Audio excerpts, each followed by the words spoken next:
done contracts, 530,000 tons. So we have bought 530,000 tons from farmers and paid fully. 530,000 tons and paid fully. Now, the prices were going down. You were paying the farmer 5,040. As we speak, it is at 4,100 US dollars. Dropped. Now, mind you, under this model, it is the buyers who are financing the crop. The crop is being sold elsewhere at 4.1. You have a cost to shipment of 6.3. You give the farmer 5,040, then you have your haulage, you have your grading and sealing, you have your warehousing, shipping, and all that. So you put all that cost together, you're doing about 6.3. But let's even narrow to the 5,040, which is paid the farmer. Which buyer will take your crop at 5,040 when the same crop is available for 4.1? 4,001. So the buyers have moved from Ghana to other places where they can get the crop because it's a business. Because the buyers also buy on behalf of manufacturers. And the manufacturers will be willing to pay a certain price. So if the crop, as we speak, is 4.1, and your crop is 5,000, you are paying the farmer 5,040, which is supposed to be 70% of FOB. So your FOB is actually 7,200. And the crop has dropped to 4.1. Mind you, in this period, until we get to the 26-27, where we're bringing a new funding model, it is the buyer who's funding the crop. And that was the Chief Executive Officer of Cocoa Board, Dr. Randy Abbey. Moving on, Chief Investment Officer at Lighthouse Canton Small Gag, says gold is providing its strength as a reliable currency diversifier, outperforming silver amid global market turbulence. Speaking on CNBC's Market Alert, Gag stated that investors are turning to gold to edge against inflation, geopolitical tensions, and policy uncertainty. He explained that gold benefits from steady investor confidence and central bank demand, unlike silver, which is more exposed to industrial cycles.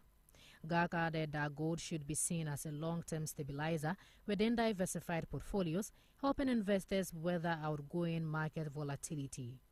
He highlighted that even small allocations to gold can reduce overall portfolio risk. He also noted that central banks around the world continue to increase gold reserves, signaling strong-term demand. Yeah, I mean, look, one of the other things, as I said a moment ago, that you're going to see volatility, but that's not just limited to equities. Again, I think there's going to be volatility across asset classes, and gold and silver aren't immune to that. I think the fundamental case for gold as a true currency diversifier, I think still remains very much. And I think that's the reason why we like that much more longer term. When people talk about potential dollar diversifiers, there's no point going from one fiat to the other. And I think gold really offers that opportunity. So I think there's a real long-term case. And this is the one asset currency where buy the dip and holding at all levels definitely makes sense. You've seen a lot of speculative positions build up. I think the fundamental case for demand for silver does stand as well. It's just that the markets bought the expectation, they bought the fact. There was a lot of speculation built in. I don't think it's been fully flushed out. I think, as we said in a note earlier this week, that you've had margin requirements being raised by various metals exchanges around the world, and that's just something that's going to kill off some of the speculation. So we'd rather wait for some of the speculative positions to get wiped out, unfortunate as it may be, but I think you really need to find a footing. But gold definitely preferred over silver for a very different fundamental fact. It's a question I get asked very often, and if I just go back to my definition of gold as a currency rather than necessarily an asset, I mean, it doesn't have a cash flow, so assigning a fair value is a tough task. But measured against dollars, the way I would look at positioning in gold is that the volatility allows you to use the derivatives market to buy the dip and effectively average down to somewhere in the 4,500 levels. I do think that there are lines in the sand. I think if 4,500 gets challenged, I think we have probably a further leg down. Silver, I think, has the risk of even coming. If it came down to $60, I wouldn't be overly surprised. But I do think there is a buy the dip opportunity in gold. But I hesitate to put a fair value on an asset that doesn't have a cash. And that was Chief Investment Officer at Lighthouse Canton Sanel Gag. Still in business, the chairman of Parliament Committee on Constitutional and Legal Affairs, Shaibu Mohammed, says the newly passed 24-hour Economy Authority Bill will strengthen coordination under Ghana's Accelerated Export Development Program. Speaking after Parliament approved the bill, Mr. Mohammed explained that while several institutions are involved in export development, a central coordinating agency is needed to align their activities. He noted that sectors such as agriculture, manufacturing, trade, and tourism must work together seamlessly to achieve export growth. According to him, leaving the responsibility solely to the Ministry of Agriculture would be inadequate, as its mandate does not fully cover private sector-led and accelerated export initiatives. It was agreeable that you will find in an accelerated export development program, you need various institutions to come together, but you needed an agency to coordinate those institutions. Indeed, the 24-hour economy authority bill serves as that coordinating point where agriculture, trade, tourism and the rest of that can all be coordinated as one. So the committee found it very, very interesting to say that if you leave it for only Ministry of Agriculture, they have a mandate already to do, but that does not include that accelerated bit to go look for private sector-led initiatives. But because of the coordination also, if you take production, you may start it from agriculture, then you move into manufacturing, and then to trade.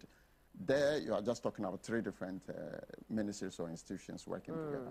You need this agency to coordinate those activities to make sure that the accelerated export development program is carried on seamlessly. Mr. Mohammed further clarified concerns about officers at the presidency, explaining that under the bill's transitional provisions, the existing 24-hour Economy Secretariat has been transformed into the 24-hour Economy Authority. He said all contracts, obligations, and activities of the former Secretariat have now been legally transferred to the new authority to ensure continuity. So you will note from what we call the transition provisions.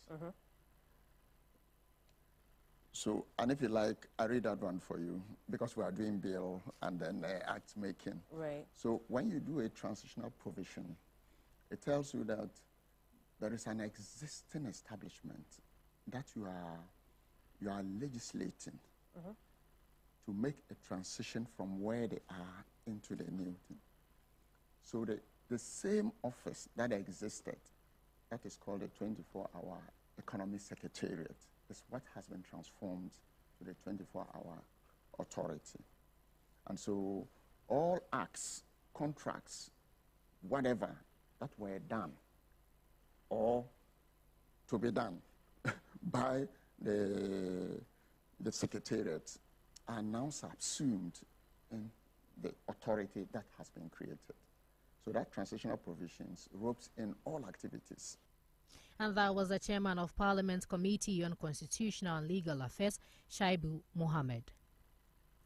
Moving on, the Deputy Chief Executive Officer of Star Assurance Limited, Armstrong Gamayau, has reminded commercial property owners that the law requires them to hold commercial fire insurance. Speaking on Zed Deco Live, he explained that such policies include a public liability component protecting both the property owner and the general public against potential risk.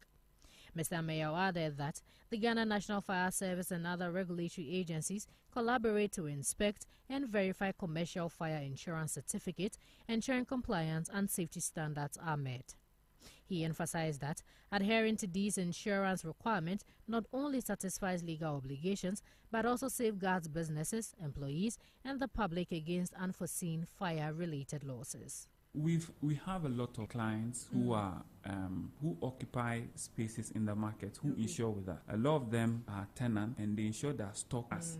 So some of the fires, major fires that you've heard in Cantonment and the Central Business District, all those things. A few of the occasions our clients have been involved, but as mostly as tenants. But nothing stops any owner of a building in the market from insuring. Actually, the law mandates, yes, anybody who owns a commercial property has a responsibility to insure it. So that insurance is called commercial fire insurance. And what that policy covers is, aside the building itself, it it has a public liability component. So if you as Nabia go to a commercial space and you trip and fall, you can sue under that. You can sue the building owners or whoever, and if they have such a policy, you'll be compensated from the public liability component of that policy. If they don't, then it means they have to pay out of pocket. Okay. So commercial property is actually supposed to be insured. It is mandatory that they insure these buildings. So occasionally you see that the Ghana National Fire Service and some other agencies collaborate and go around some key commercial properties and they inspect the commercial fire certificate to be sure that these places are insured. So hospitals, any public or commercial building has to be insured. And that was the Deputy Chief Executive Officer of Star Assurance, Armstrong Ameo. Moving on, Ghana is intensifying efforts to strengthen science, technology, engineering and mathematics STEM education as the country prepares for a technology-driven future. The National Schools Inspectorate Authority, in partnership with DEX Technology Limited, has launched a STEM sensitization program aimed at private schools to raise awareness and foster practical STEM learning. Speaking at the launch of the program, Controller of Post-Exams Department at the West African Examination Council, Michael Kofi Eisi, said the aim of this initiative is to move STEM education beyond awareness to practical competence, creativity, and innovation. I'm very happy that this time private schools have been invited and they are being exposed to how to use the STEM box, which is a very good thing because you know the cost involved in even building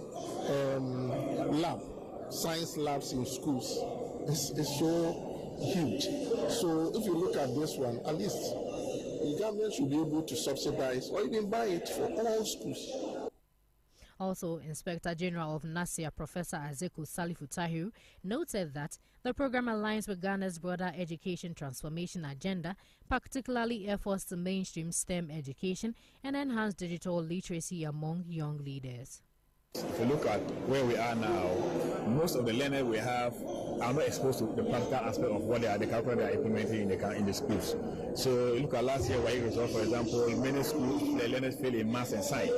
So we think that having this term, science said, will help the students or the learners have this hands-on practical session. And this will really allow the learners to really be able to answer questions at the same time also get jobs for themselves. The Chief Executive Officer of DEX Technology Limited, Isaac Antipem, emphasized the role of public-private partnerships in nurturing the next generation of Guinean engineers, scientists, and innovators. Our goal is really to equip the training of the next generation of engineers, scientists, and innovators in Ghana. And so we created a science set just to do that. The science set is the most affordable tool available now that can help students, schools, parents, engage in STEM education. And that was the Chief Executive Officer of DEX Technology Limited, Isaac Antipem. And now into our last story for the Bulletin in Health. Founder of the Mental Health Forum, Jahara Osman, has called for greater understanding and inclusion of persons living with autism and attention deficit hyperactive disorder, ADHD, amid growing concerns about stigma. Speaking ahead of the second edition of the National Mental Health Dialogue, Madam Osman said the forum will focus on autism and ADHD at a time when mental health remains one of the least understood areas of healthcare in Ghana. She noted that stigma and misinformation continue to discourage people from seeking help, with autism and ADHD often misunderstood, mislabeled, or ignored, particularly among children and young adults. This year, our focus is clear. Our theme is autism and ADHD. Clarity, compassion, and inclusion. Clarity because autism and ADHD are still misunderstood. Too often, we're reduced to stereotypes, misdiagnosed, or dismissed entirely. These are not behavioral problems, but character flaws. There are neurodevelopmental differences, real, valid, and experienced differently by individuals. Without clarity, misinformation spreads, and misinformation creates stigma. And that was the founder of the Mental Health Forum, Jahara Osman, and the news at 6.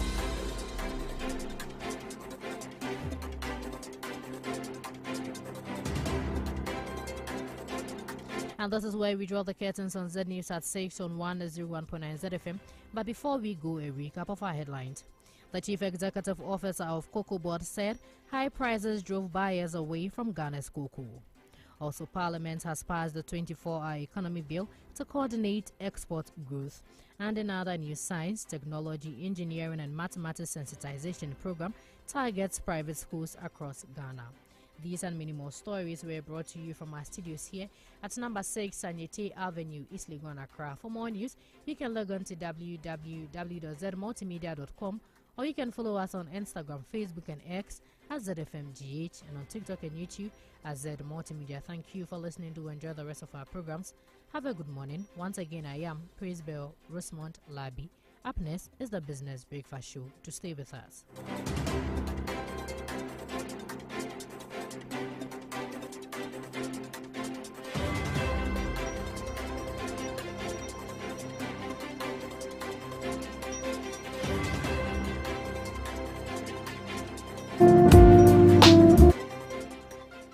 You're tuned in to Zed 101.9 FM, your lifestyle, leisure, and business radio. In the heart of Accra, nestled in the vibrant neighborhood of East Legon and New Beacon, a 360 multimedia firm has emerged. Introducing Zed Multimedia. With a steadfast focus on lifestyle, leisure and business, we set out to bring high-value oriented programs that captivate the taste and desires of our audience. From the captivating airwaves of Zed 101.9 FM to the dynamic visuals of Zed TV and the innovative realms of Zed Digital and the incubation of advanced technological knowledge at Zed Tech, every facet of modern media is meticulously curated to engage and inspire. Also, let's not forget the new-founded newspaper now under the Zed Multimedia umbrella, delivering insightful journalism with a business focus. Join us on the journey where innovation meets inspiration, where lifestyle meets leisure, and where business thrives. Change is here. Zed Multimedia, your lifestyle, leisure and business platform.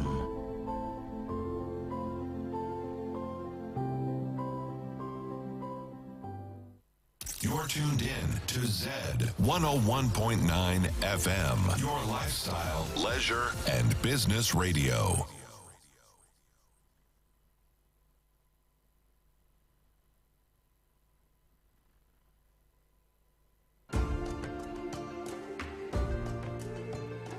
In our quest to redefine modern living, Lakeside Estate proudly unveils a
360 multimedia firm has emerged. Introducing Zed Multimedia. With a steadfast focus on lifestyle, leisure, and business, we set out to bring high-value oriented programs that captivate the taste and desires of our audience. From the captivating airwaves of Zed 101.9 FM to the dynamic visuals of Zed TV and the innovative realms of Zed Digital and the incubation of advanced technological knowledge at Zed Tech, every facet of modern media is meticulously curated to engage and inspire. Also, let's not forget the New Finder newspaper, now under the Zed Multimedia umbrella, delivering insightful journalism with a business focus. Join us on the journey where innovation meets inspiration, where lifestyle meets leisure, and where business thrives. Change is here. Zed Multimedia, your lifestyle, leisure, and business platform.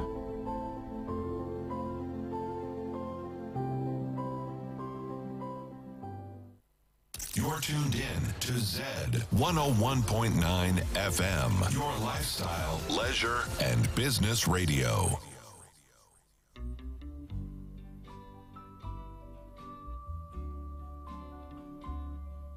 We thank thee each morning for a newborn day, where we may work the fields of new mown hay. We thank thee for the sunshine and the air that we breathe, O Lord. We thank thee. Thank thee for the rivers that run all day. Thank thee for the little birds that sing along the way. Thank thee for the trees and the deep blue sea, O Lord. We thank thee. Oh yes, we thank thee, Lord, for every flower that blooms, birds that sing, fish that swim, and the light.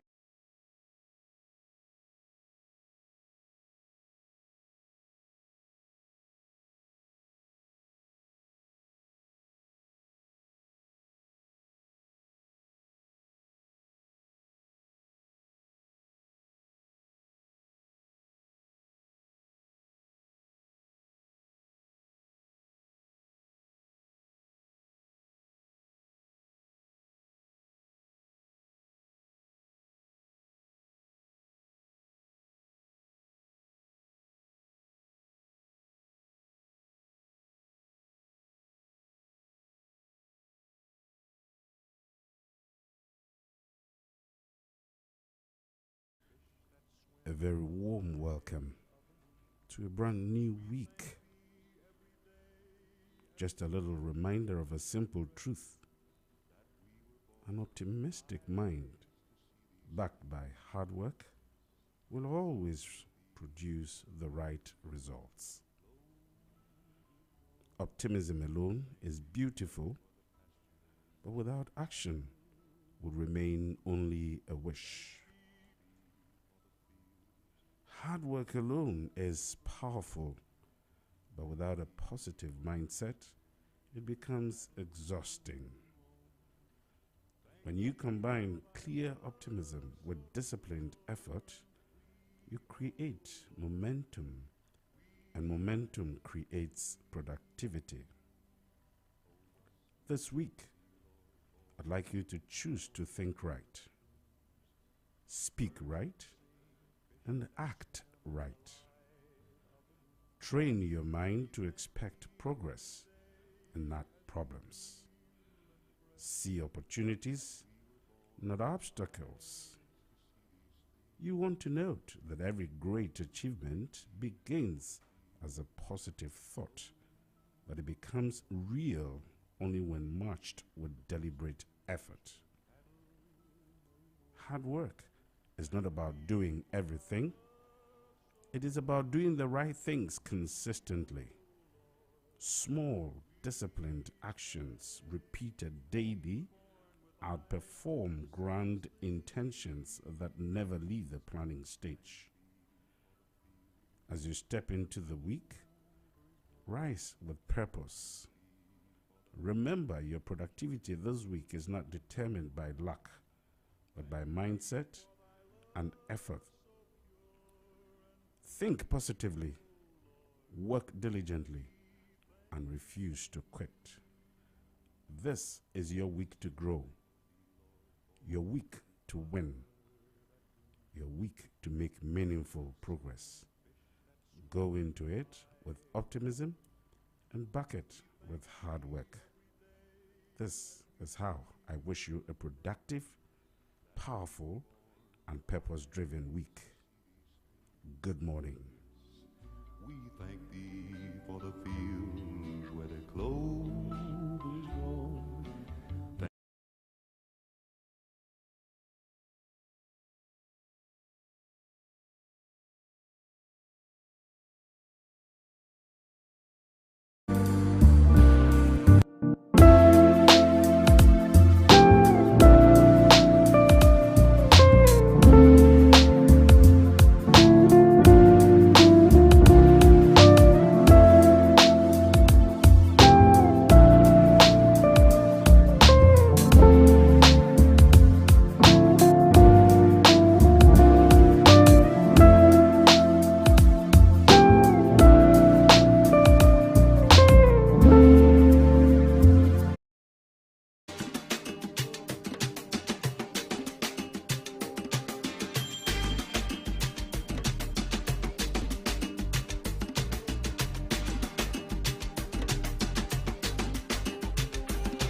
right, good people. It is Monday morning. It is the very 9th day of February 2026 in the year of our Lord. This is how I welcome you to the Business Breakfast on Zed. And this you can find only on Zed 101.9 FM. It is your lifestyle, your leisure and business platform. This is where the discussion takes place. You want to congregate here this morning. I do not know wherever you find yourself, already in the office, Well, probably in traffic heading towards the office, or probably because you're off day, relaxing at home or working remotely. Nana Safo Kantanka welcoming you to Zed 101.9 FM.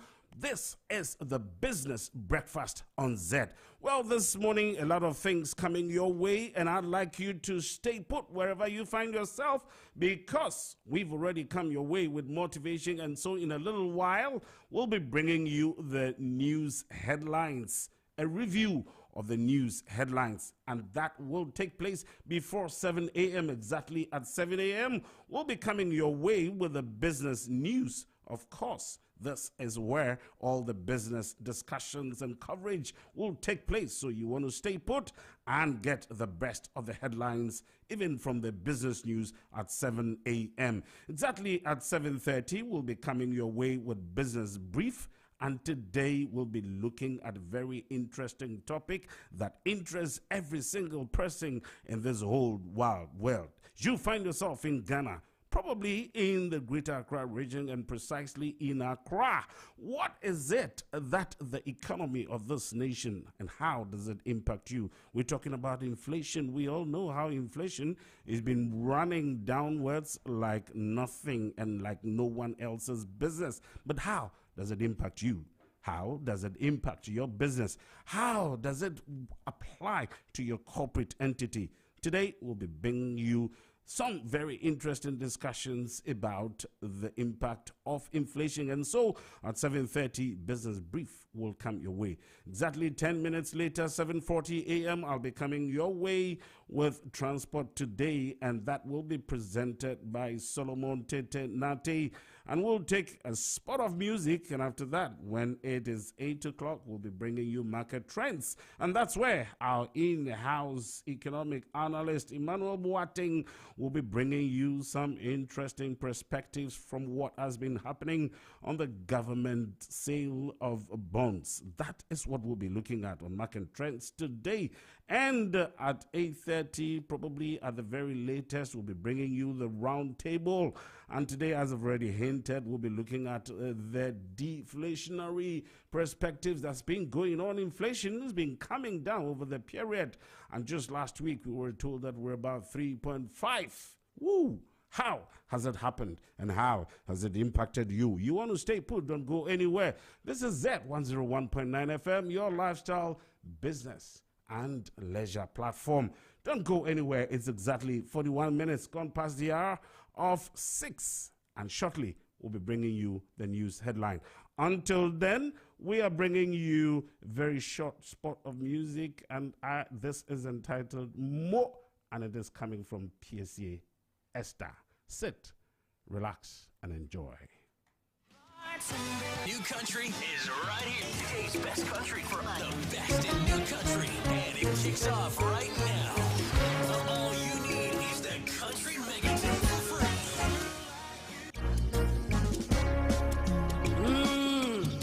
Makuma sana simo. Mayeye nyumyo minyakupo. Yemelina sono misakeyo. Eratimo mimawamo. Silence my enemies. You put a smile on my face, so Lord, you have answered my prayers.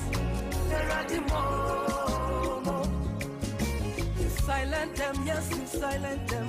They don't know how I made it. Lord, you have answered my prayers. What's it in you? Why in you? Mama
me, where will I be? Where will I be? Maybe you don't know my story. Somebody tell me, where will I be? Tell me where will I be? One day I'll tell you my story. I go take off my shoes, stand on my toes, dance agwata of Alogo. You have favored me so much. I go take off my shoes, stand on my toes, dance agwata or any kind of dance. Come on.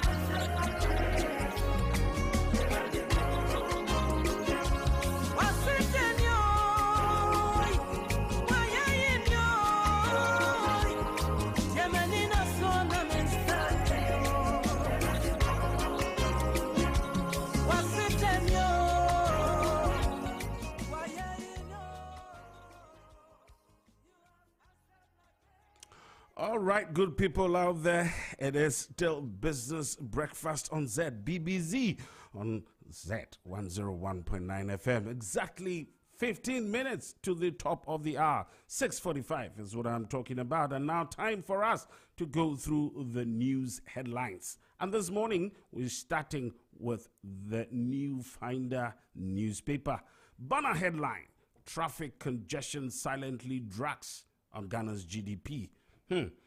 Interesting perspective there. Second story on the front page of the New Finder: women and SMEs key to AFCFTA's success.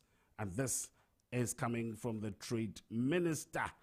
Third story on the front page: transport records deflation as other non-food prices rise.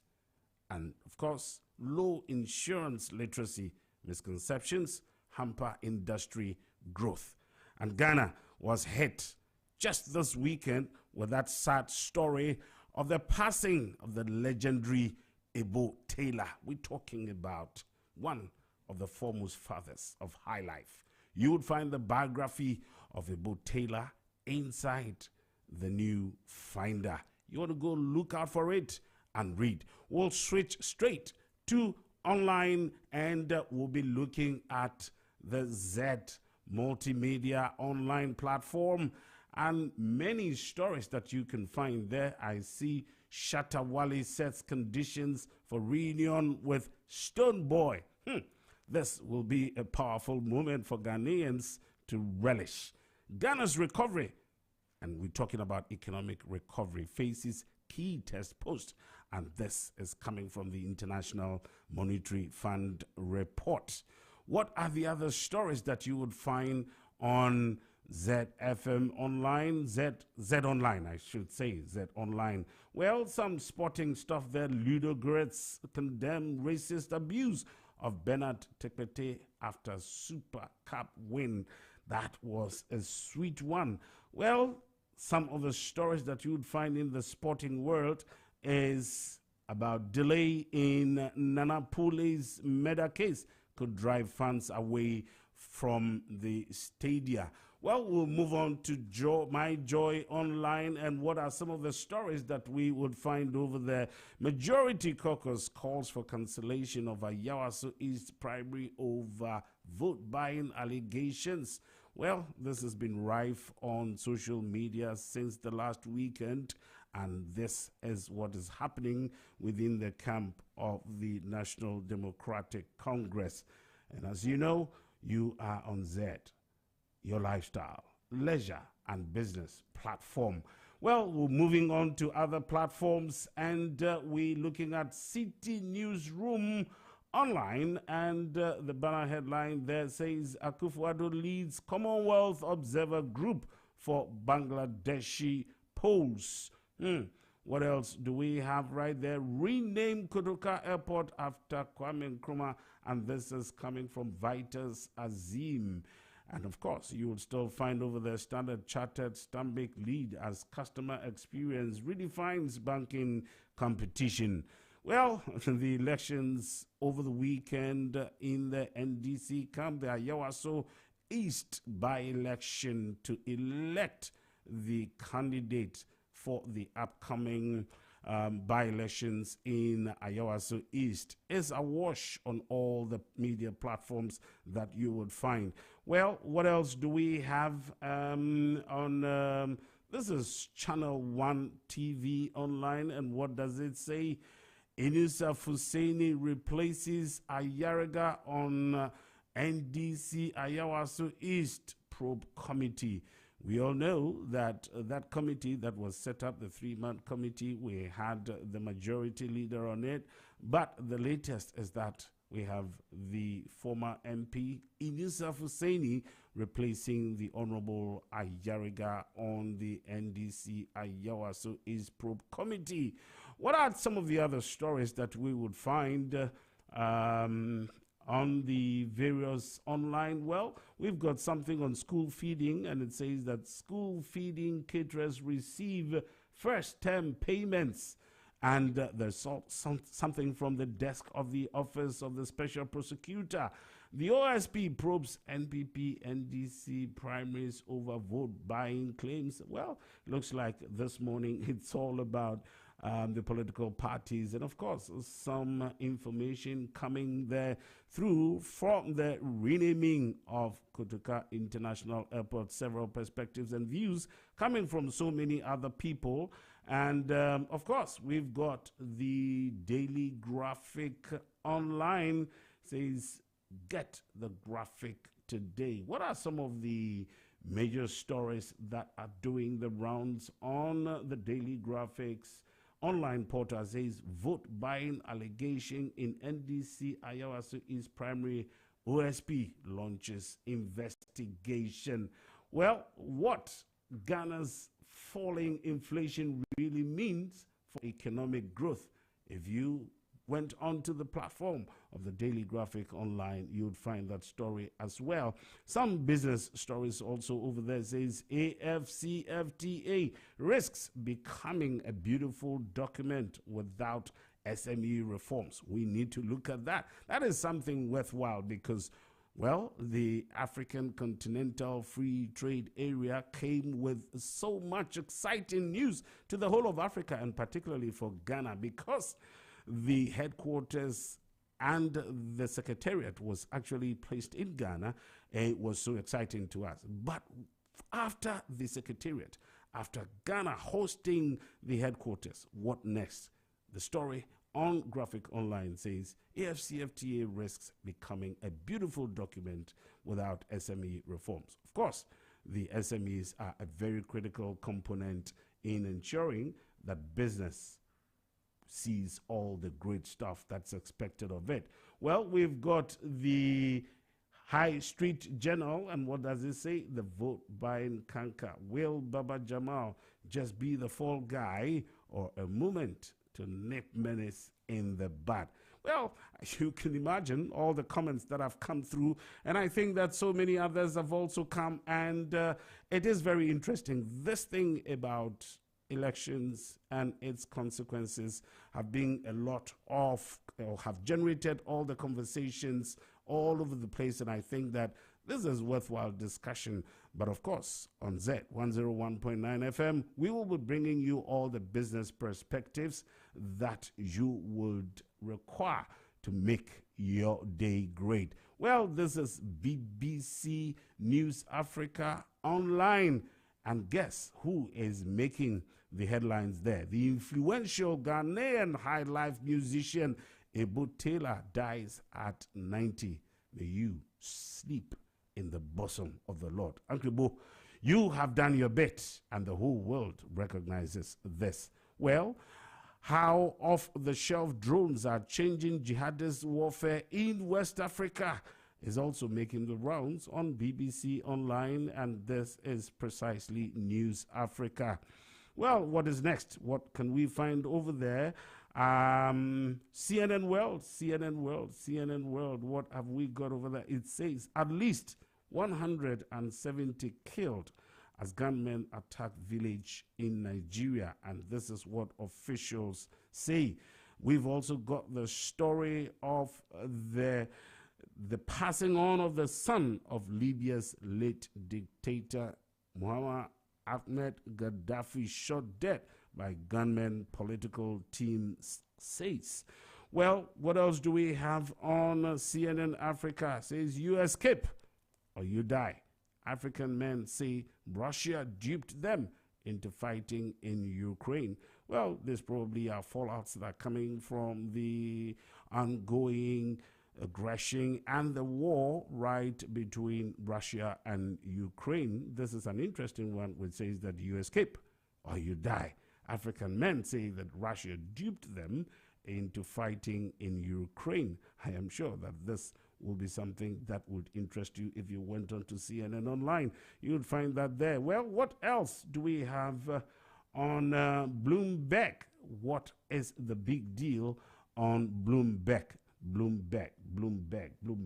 Stammer's premiership teeters on brink after key aide quits. You want to grab a copy of that, and you can find that on Bloomberg Online. ESCOM can raise $3.4 billion from tariffs after regulator error. And this is about power generation. A whopping $3.4 billion to be raised by ESCOM after tariffs. After tariffs regulator error has been detected. And this you can find on Bloomberg Online. Some other stories making the headlines over there says Namibia ministry says it was unaware of Total Energy's deal. And then, of course, South Africa to pull troops from UN's Congo peacekeeping mission. What else can we find over there? Says Takaichi triumphs with Japan's biggest post-war election victory. And why not? That was indeed a sweet victory that went in favor of Takaichi. And the headline says Takaichi triumphs with Japan's biggest post-war election victory. Coming back to Africa, it says the new scramble for Africa risks becoming divide and conquer. You want to go on Bloomberg Online and you would find this and many other stories right on there. If there are any more stories that we can find, I think that we will be moving shortly into bringing you the business news at 7 o'clock.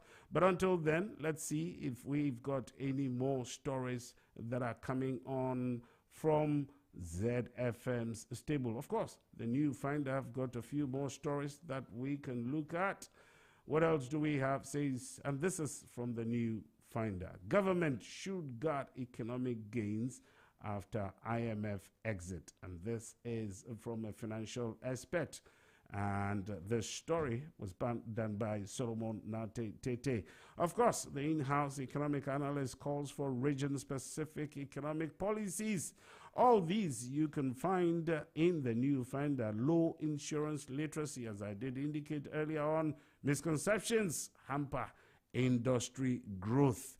What else can we find? Valco, the Volta Aluminium Company Limited, is not for sale in capitals. Valco is not for sale. And this is coming from Giadec CEO.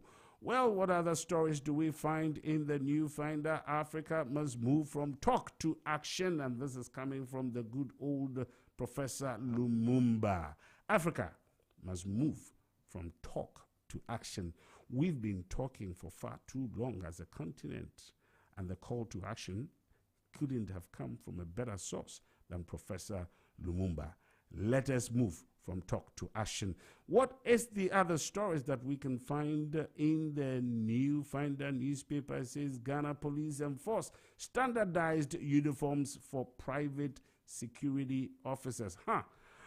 This is another interesting one. You would find one security company from the other displaying all forms of uniforms. But the new thing that is coming from the Ghana Police Services saying that let us enforce standardized uniforms just so that the private security officers can be properly identified. What else do we have from the local news platform? It says coconut plantations to double by 2028 under government plan.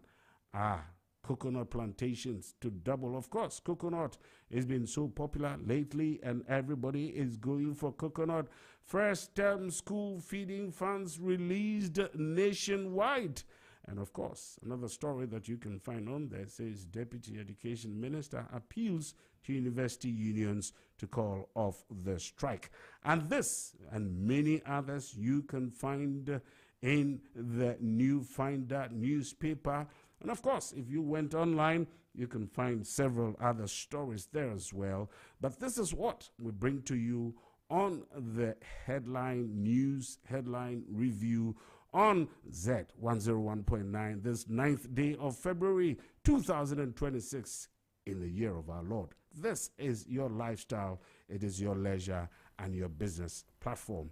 Just a few seconds to the top of the hour when we bring you the business news.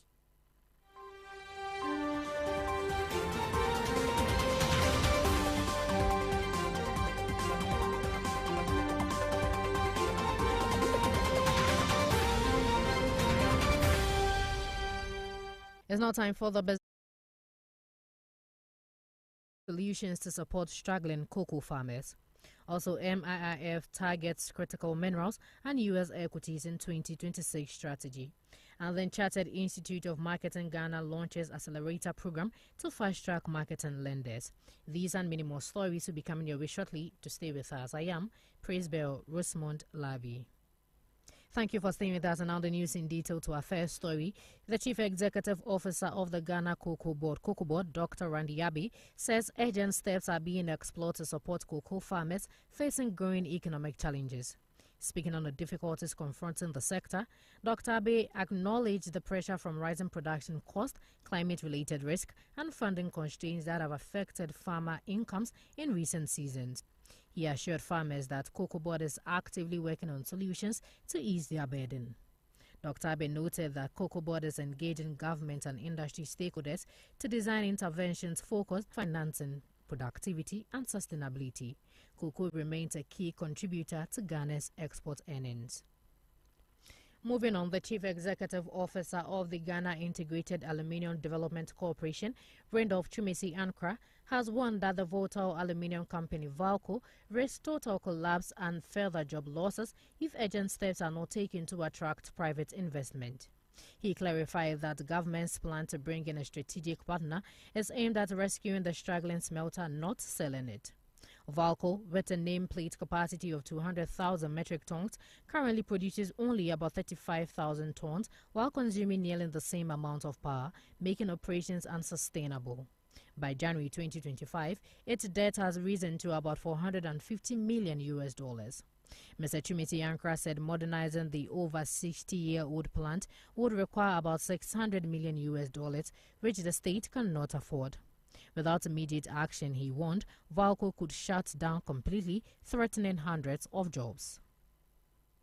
Moving on, the Chartered Institute of Marketing Ghana has launched a new executive program to fast-track marketing qualifications for senior professionals.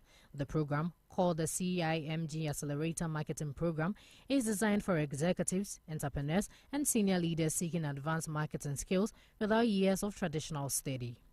The program focuses on strategic marketing, risk management, market execution, and sustainability, preparing participants to lead responsible and future-ready organizations. Several major companies, including Vanguard Assurance, Standard Chartered Bank Ghana, National Investment Bank, Tobinco Pharmaceuticals, and Asanko Gold, have enrolled executives in the first cohort. CIMG says the program aims to strengthen marketing leadership in Ghana and position local professionals to compete effectively on the continental and global stage. Moving on, the executive chairman of the Magdan Group of Companies, Daniel Macaulay, has warned that Africa's continental free trade area risks remaining just a beautiful document unless small and medium-sized enterprises, women and young entrepreneurs are deliberately empowered. Speaking at the 2026 African Prosperity Dialogues, he said Africa has a rapidly growing population and expanding innovation hubs, yet intra-Africa trade still makes up only 15 to 18% of total trade, far below levels in Europe and Asia. Mr. Macaulay highlighted that SMEs account for more than 80% of businesses on the continent and provide the majority of jobs. According to him, high transport costs, border delays, inconsistent custom procedures, and fragmented regulation continue to hinder trade across Africa. He also stressed the need to empower women and young entrepreneurs, pointing out the barriers they face in accessing finance, markets, mentorships, and capital to grow their businesses. Mr. Macaulay urged government, investors, and the private sector to work together to remove trade barriers, simplify regulations, and create the conditions of the AfCFTA to generate jobs, support industrialization, and keep wealth circulating within Africa.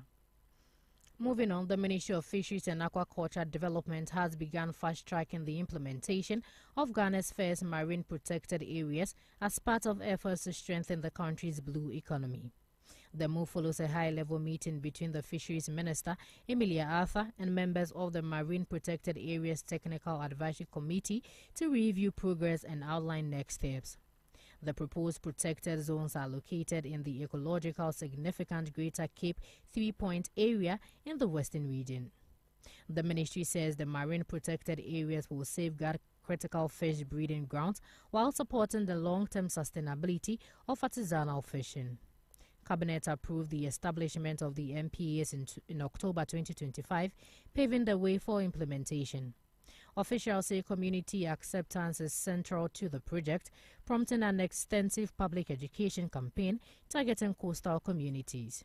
Discussions also focused on finalizing governance and management plans for the 700 square kilometer zone, which will allow regulated fishing alongside habitat protection. And on to our last story for the bulletin, the Minerals Income Investment Fund has outlined a strategic investment agenda for 2026 with a strong focus on critical minerals and selective investment in United States equities. The fund says the strategy reflects changing global market conditions driven by the green energy transition and rapid growth in artificial intelligence. Domestically, the Minerals Income Investment Fund plans to diversify beyond gold, which currently dominates its portfolio, by expanding into 16 minerals, including lithium, graphite, and industrial salt. The approach will prioritize minority stakes in large-scale or near-producing assets, particularly in lithium and copper, supported by secure offtake arrangement. Internationally, the Minerals Income Investment Fund will target U.S. technology, infrastructure, and utility stocks expected to benefit from AI-led growth, alongside investment in U.S. treasuries and investment-grade bonds. A key pillar of the strategy is downstream mineral processing to close value gaps in Ghana's extractive sector and position the country as a regional mineral processing hub. Ending business news. And this is where we draw the curtains on business news. But before I go, a recap of our top stories. Cocoa Board seeks solutions to support struggling cocoa farmers. Also, MIIF targets critical minerals and U.S. equities in 2026 strategy. And then the Chartered Institute of Marketing Ghana launches accelerator program to fast-track marketing leaders. These and many more stories were brought to you from our studios here at number 6 Sanyete Avenue, East Legon, Accra. For more news, you can log on to www.zedmultimedia.com, or you can follow us on Instagram, Facebook, and X as ZFMGH, and on TikTok and YouTube as Zed Multimedia. Thank you for listening. Do enjoy the rest of our programs. Have a good morning. Once again, I am Praise Bell Rosemont Labi. You're tuned in to Zed 101.9 FM, your lifestyle, leisure, and business radio.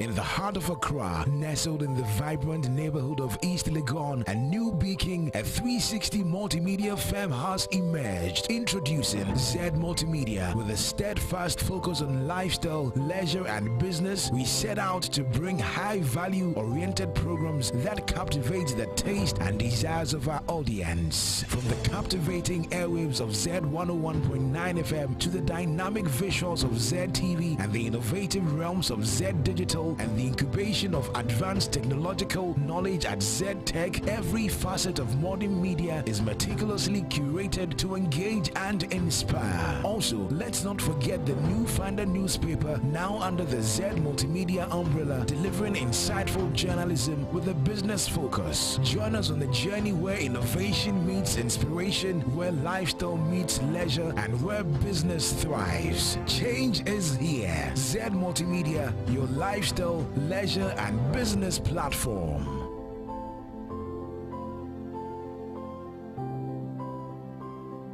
Zed 101.9 FM.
21 minutes gone past the hour of 7 this 9th day of February 2026 in the year of our Lord. Welcome once again to Business Breakfast on Zed, and this is your lifestyle, your leisure and business platform. Well, just a while ago, we listened to Blima Tessa, which came from Perez Music, and very shortly, in just about 9 minutes, we'll be bringing you business briefs on the Business Breakfast on Z 101.9 FM. But until then, we're taking you back into the world of music. You just want to stay put. Do not move your dial, because this is where the best of lifestyle, the best of leisure, the best of business will come to you. Next on the playlist is I Hail You, and this is coming from Sonny Bedu. You just want to keep put and enjoy.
Business Brief. And this is where we look at a case study of what the roundtable discussion is all going to be about. Today we're looking at from price stability to prosperity. Can the falling inflation deliver real growth? That is the question we will be discussing this morning on Z101.9 FM, your lifestyle, leisure, and business platform.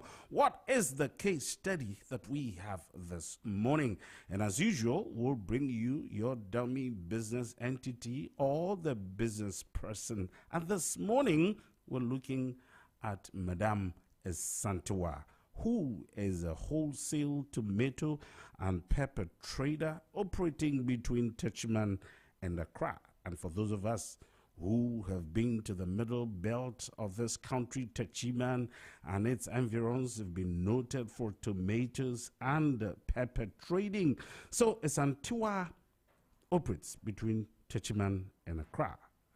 And for over a decade, what a period to review. Her business is dependent on stable fuel prices, predictable transport costs, and strong consumer demand from retailers and food vendors in the city. What happened during the period?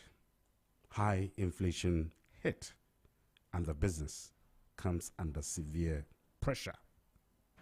And we all know that when you have high inflation, transport fares will begin to trumpet. And so the fares between Techiman and Accra increased multiple times within just a year. And I want to believe that over the last 2, 3, 4, 5 years, business people have experienced this increase in transport. What happens to the cost of production for Madame Santua?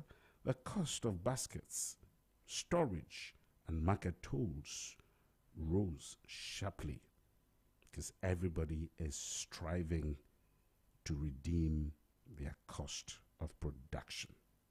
Retailers would also reduce their order sizes because consumers were buying pretty less. Now, these frequent price changes will create mistrust between traders and customers, and this is what Madame Santua had faced. Now, despite higher selling prices, Madame Santua's real profits declined because costs rose faster than revenues. Now we focus on the turning point. Inflation begins to fall. And let's go a little realistic. By late 2024, inflation figures had started trending downward. On paper, this suggested improving economic conditions. What comes with such improvement in economic conditions? You now find transport costs no longer rising as rapidly as used to be, and this allowed Madame Santua to plan her trips in a better manner. What were the consequential impacts? Input prices also stabilized, and they have always stabilized, reducing daily uncertainty when you have such increasing transport costs now staying put. However, transport fares did not fall, and market charges remained the same. You know, there are business people who would not move even when such conditions are beginning to show clear signs that we could do some reduction in our prices. Consumer purchasing power would now improve slightly, but demand will remain cautious. Lower inflation would bring stability and not expansion. The growth question now is, with prices stabilizing, Madame Santua would consider expanding. She would want to buy an additional truck, increase volumes to supply supermarkets, and invest in cold storage. But hey, you don't want to start jubilating yet. Such high interest rates and limited access to affordable credit will be made and make expansion risky.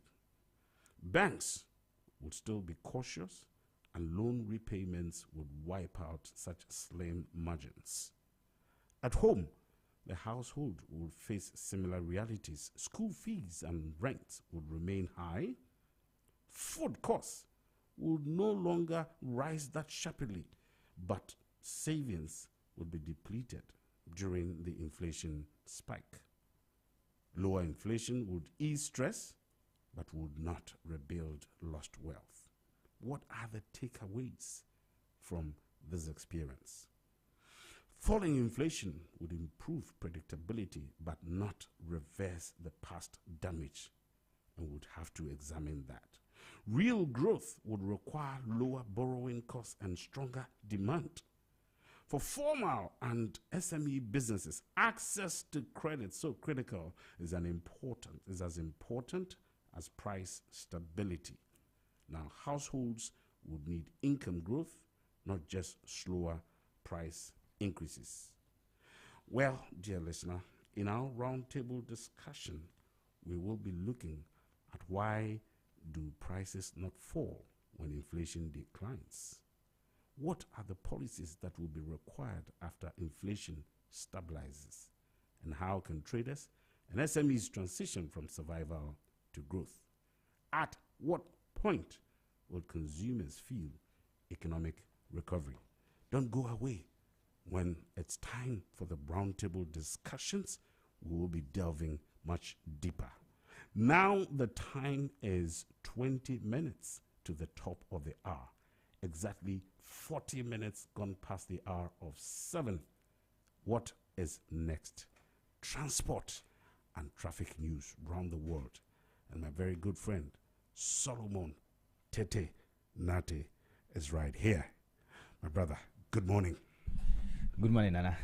How you doing? By the grace of God, I'm doing very well. It's a bright week, you know. This morning, the weather is looking great. You see people are fired up. There's a lot of confidence.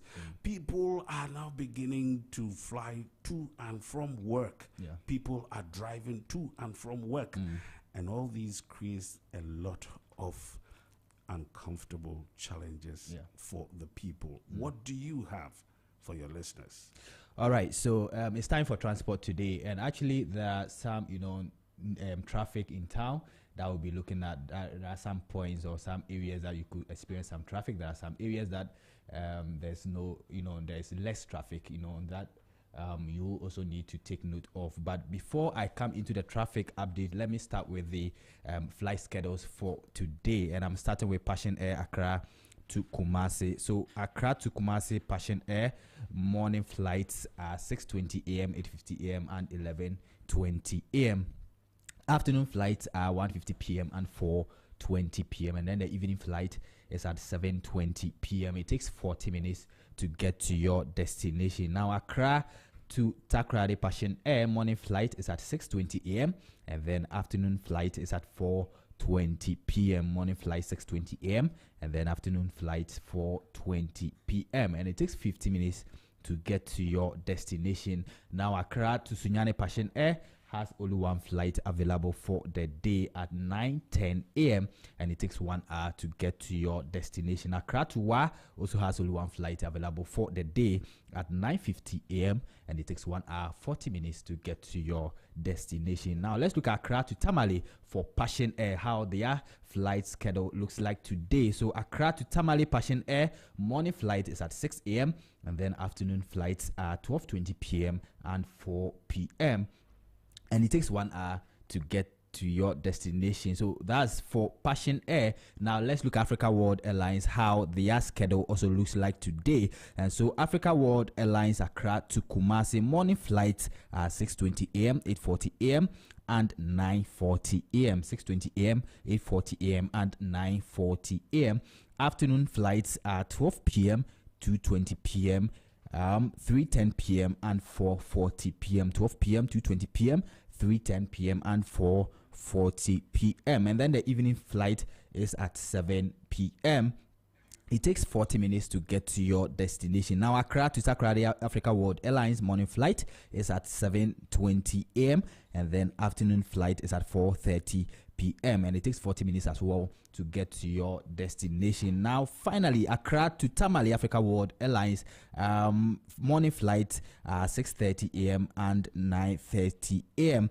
6:30 a.m. and 9:30 a.m. and then afternoon flights at 12:30 p.m.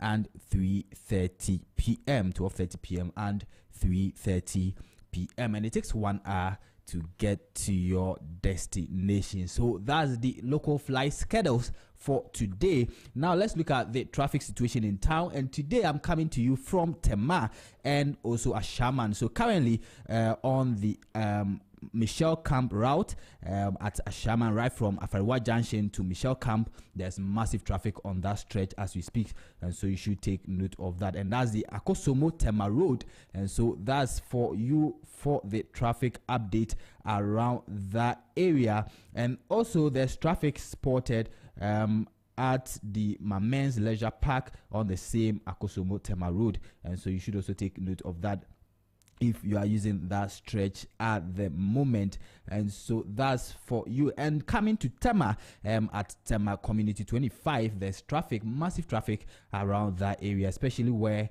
the Community 25 mall is located. So if you are using the Tema Road heading towards Dawenya, you are going to experience massive traffic on that stretch, right from where the Community 25 mall is located all the way to Savannah Junction, Dawenya. And so that's the traffic update for you today. And also at the same time at Greco head office, there's also traffic spotted at where TT Brothers is located. So you should take note of that if you are also using the same route at Tema heading towards the Greco head office. So that's for you.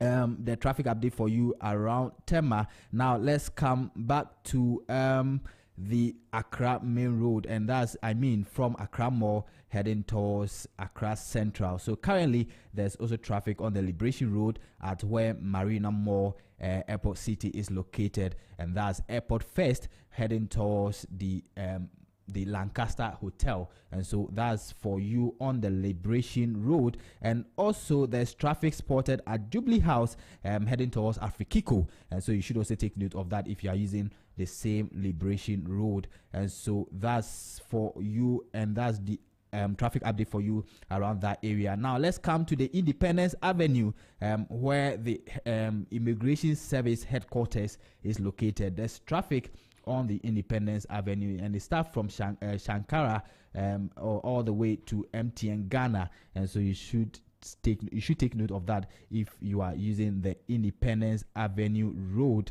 And also Castle Road is building up slowly. Castle Road is building up slowly, especially where the Accra International Conference Center is located. So you should also take note of that if you are using the Castle Road. Now let's come to the Prof. Atamels High Street. There's traffic spotted heading towards Jamestown, so you should also take note of that. And the traffic actually starts from where the GCB Bank head office is located, very close to the Kwame Nkrumah Memorial Park. All the way to Jamestown, there's traffic on that stretch, and that's the Prof. Atamels High Street, and so you should take note of that if you are using that route at the moment. But before I leave, let me also give you the update on Kasua Road, how the Kasua stretch also looks like at the moment. And currently, right from West Hills Mall to Malam Junction, there's massive traffic on the stretch. And for your information, if you are from Kasua heading towards Malam Junction, that's when you are going to experience traffic right from the West Hills Mall to Malam Junction. But if you are from Malam Junction heading towards Kasua, there's free movement for you, and so you have nothing to worry about. So that's also for the update for you around or on the Kasua Road. So that's all for the traffic update. Now let me give you some stories trending in the aviation sector this morning. And so hundreds of travelers stuck in Asia as China, Japan, Indonesia, and Malaysia, Thailand, Tibet, and more cancel 41 flight and delay 1,034. And so, in a massive wave of disruptions that has left travelers stranded across Asia, 41 flights were cancelled and 1,034 flights were delayed. These operational failures have affected major airports in China, Japan, Indonesia, and Tibet and other regions, leaving hundreds of passengers stuck in key hubs such as Lhasa, Gonga. And so prominent airlines including Batik Air, CityLink, All Nippon Airways, Xiamen Air, Ibex Airlines, Thai Airways, and others are dealing with the fallout, struggling to manage their operations and provide assistance to affected passengers. And that's coming from the Asia. And also Korea Air has launched a transformative AI chatbot designed to enhance customer service by providing real-time personalized assistance for travelers worldwide. So this cutting-edge service is integrated into airlines website and mobile app, enabling passengers to interact in natural language, receive precise answers based on their flight details, and access support in 13 different languages. So the AI chatbot goes beyond traditional systems by analyzing customer inquiries in real time, ensuring accurate and relevant responses. And so this is also coming from the Korean Air. And these are the stories trending in the aviation sector this morning. Thank you so much, Nana, for having me. Trending stories. But Professor, you aren't gone yet. I don't know why you're rushing to say that before I go away. No be me bring you here. Why you did talk say before I go away? Why? Why are you rushing to go away? Anyway, but three comments I've got for you. And let's start with the local airline, the domestic flight situation. For more than almost about 2 decades now, we've been operating just about 2 airlines, Passion and Africa World. But we have heard from government year after year that some local airlines are going to be introduced. What do you think is actually causing this delay? All right, so I think, even the 2 operating airlines in Ghana at the moment, there are times that usually the report I get is that they don't even get full. So maybe some investors are, afraid to invest in that area, thinking that maybe the demand is not that high for them to, get the necessary profit that they will be getting from the returns they'll be expecting on their investments. Exactly. But Professor, see again, if I have gone on these airlines, again, my hometown, we don't travel so many times by air, you see. So maybe in a decade I'll do about 1 or 2 trips here and there. But the few times that I've had to go to Kumasi, via air transport, it's always been so difficult to get tickets. It's almost always booked and full. I agree that probably on the average or generally you would not have that many passengers filling the aircraft at a particular time. But there are certain routes that you would also experience overbooking. I mean, why can't we have a balance in that? That's very true, and especially at the festive seasons and all that, you could see that it's very hard for you to get the ticket unless you book it ahead of time. And as you are saying, it's very true. But I think generally, as you said, sometimes they don't get that demand that they want, and so it also scares investors from investing in that area. So why wouldn't we therefore, if there are certain routes that are getting overly booked, why don't we put many more lines on that particular route, just so that it will make economic sense? Yeah, that's true. So I believe that this government will, or maybe are doing some things, because they are they have keen interest when it comes to aviation, and I've seen 1 or 2 things that they are doing at the moment in as far as our aviation sector is concerned. So I think that maybe as time goes on, we are going to see some of these local airlines coming on board to help this transportation. And that's how we say good morning to you, Honorable Minister for Transport. But hey, this professor just wants to run away from the studio, but you aren't gone yet. Just one more. Okay, I'll reduce it by 1. Just one more. You talk about your segment is transport today. And we're talking air transport, we're talking road transport and stuff like that. I haven't heard anything about the rail system, trains and stuff like that. If you go out there, some parts of Africa, in Europe, in Asia, China particularly is taking rail transport really seriously. Are there any indications of rail transport systems also being integrated into our local economy in Ghana?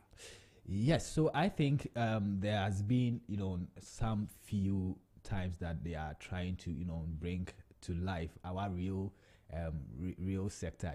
People are even calling for this real sector because they see that Accra particularly has become overcrowded, and if this real system is working, people could have come from afar as maybe Kumasi or even Eastern region and still work in Accra because they will get this transport system running for them to be able to come to work on time and all that. So I think government is actually working on those things, and I hope that this will come into reality. Solomon is just about running away, but before he goes, one last test. All right. And this is French. Did you read French in school? No. You didn't? No. See, the man is scared to death. But what I'm just about asking you has got nothing to do with anything scary, But how do we say good morning, my friend, in French? Bonjour, mon ami. Bonjour, mon ami, says Solomon Tetenate. It's exactly 6 minutes to the top of the hour. In 6 minutes, it will be 8 o'clock, and we'll be bringing you the market trends on Zed 101.9 FM. But for now, I just want you to enjoy a spot of music before we continue. You are on Zed 101.9 FM. It is your lifestyle, it's your leisure, and your business platform. What is next is Oye by the Rebishin Choir, Asempapadi, and this came from 2011 and it's been so fresh. This is for your listening pleasure until we return.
thoughts, you can send us a WhatsApp on 0544 321 019. And I repeat that, please.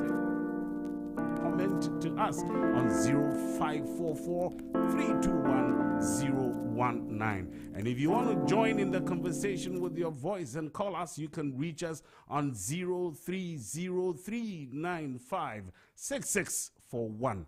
030395 6641.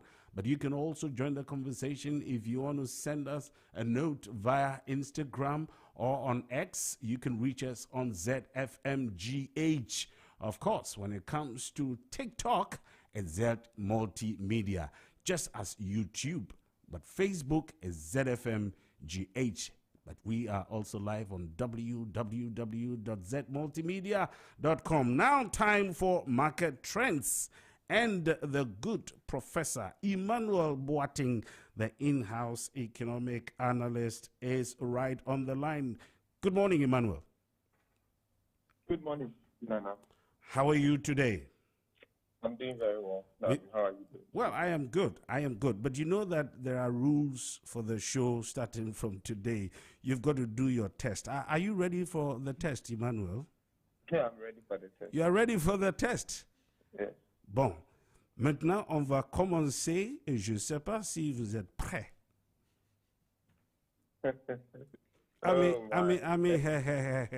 You said you were ready for the test, but I'll be coming back to you, Emmanuel. You would definitely have to answer a question in French. You know, Solomon got it so right, but I'll be coming back to you with your question. But before we get on to the French questions, well, market trends today, what are we looking at? We're looking at the treasury bill market, which is showing strong investor demand amid rate adjustments. Well, we started off in 2025 January with undersubscription. I want to believe that even before then, we're experiencing that. Today, the story is different. We are getting oversubscribed. Last week's auction results, the BOG, Bank of Ghana, targeted 4.98 billion. But at the end of the day, it received bids totaling 17.1 billion. This is quite staggering.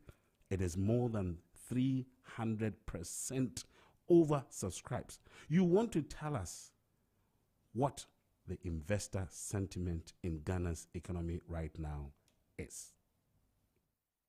Thank you very much, and good morning to all our cherished listeners. And you are right. Bank of Ghana intended to raise 4.98 billion Ghana cedis from the treasury bill market last week, and they received over 17 billion Ghana cedis worth of bids. And then, like he said, that's more than 3.5 times what the target actually is. So it's about 350% beyond the target. And this level of oversubscription is actually part of a sustained pattern that is telling us something profound about where Ghana's economy stands today. If we look at what happened last week, for instance, January 30th. So when I use last week, I use it in context. So what we have now can be said of this week, because the interest rates we see are going to be the interest rate that will be used in the market this week. So the previous week, ending 30th January 2026, we saw something similar. And then it was even more intriguing here.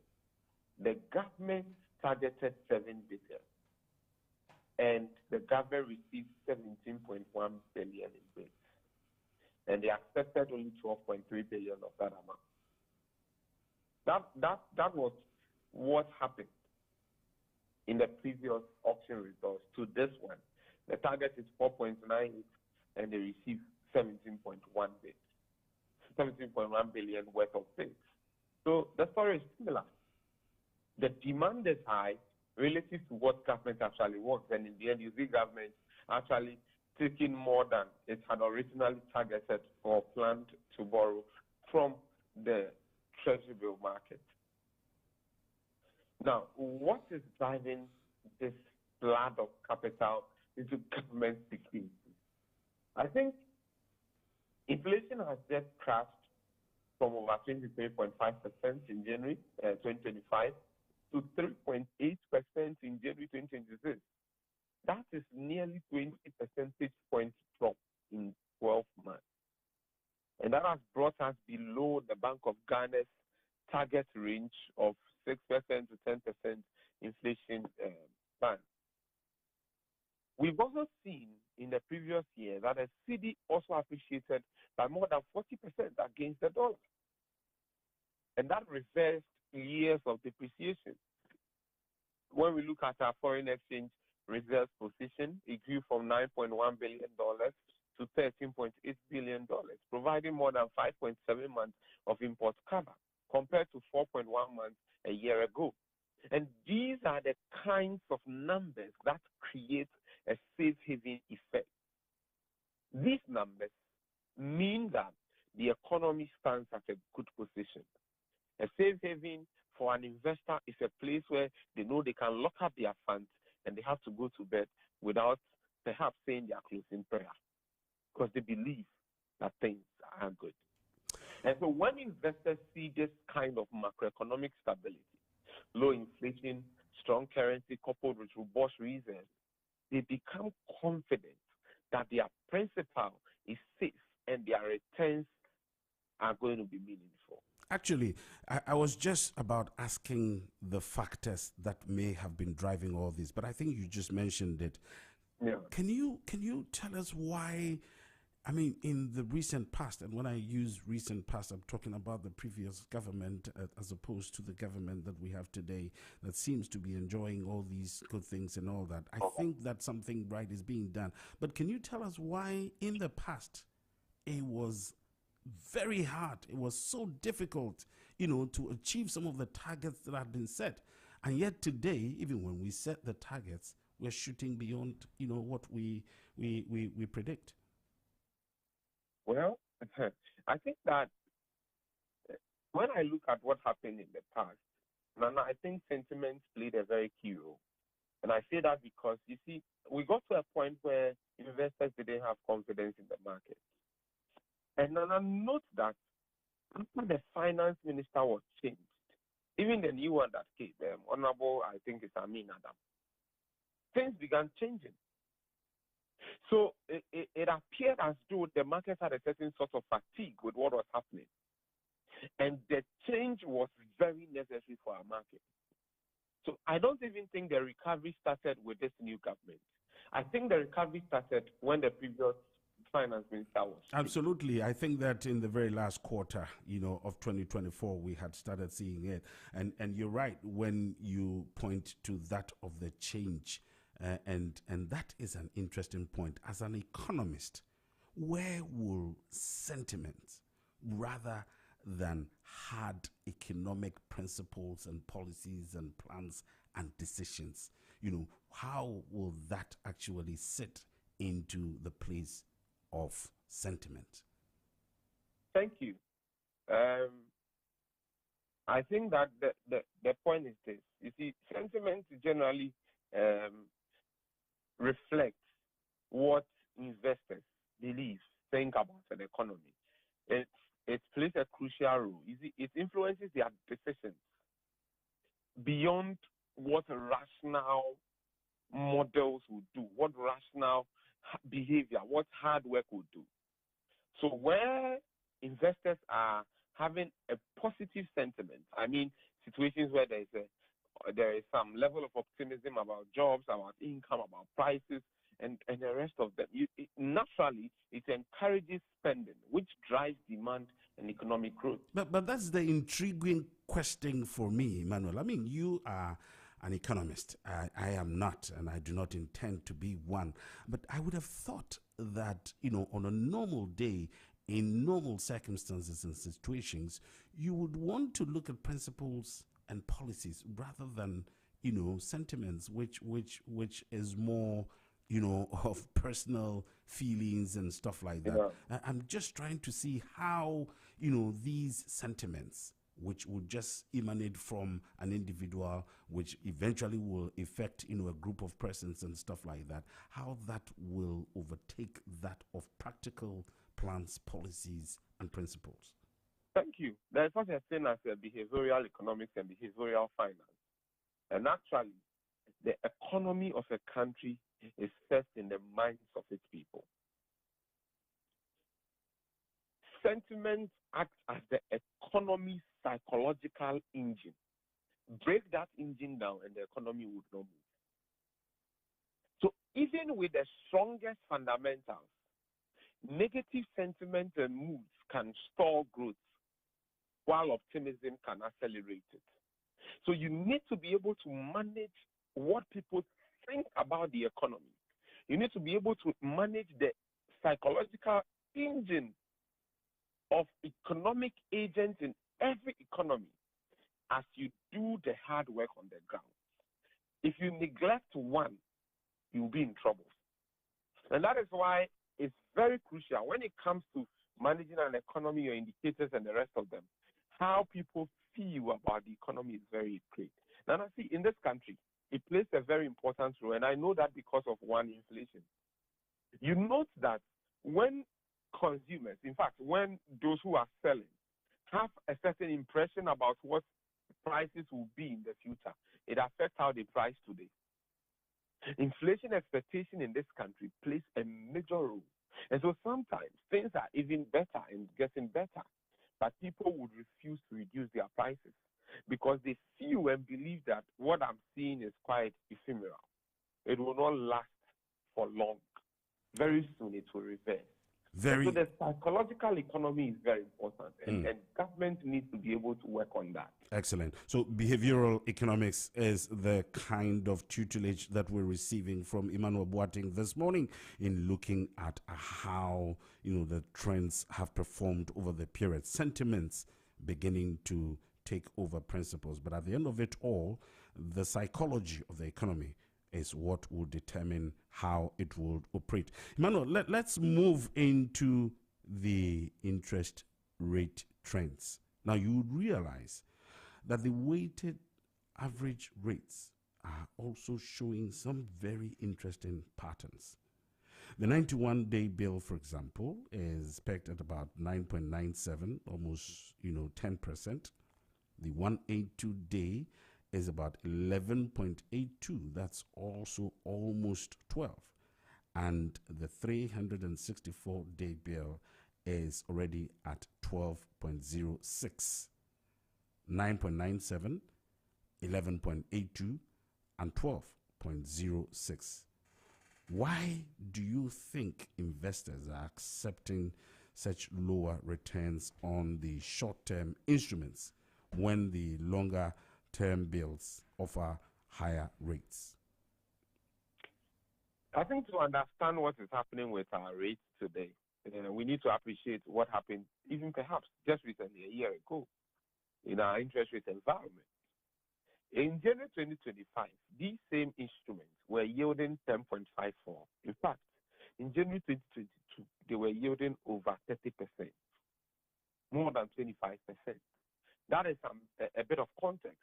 And just last year, we're having them hovering between 10.5 to about 12%.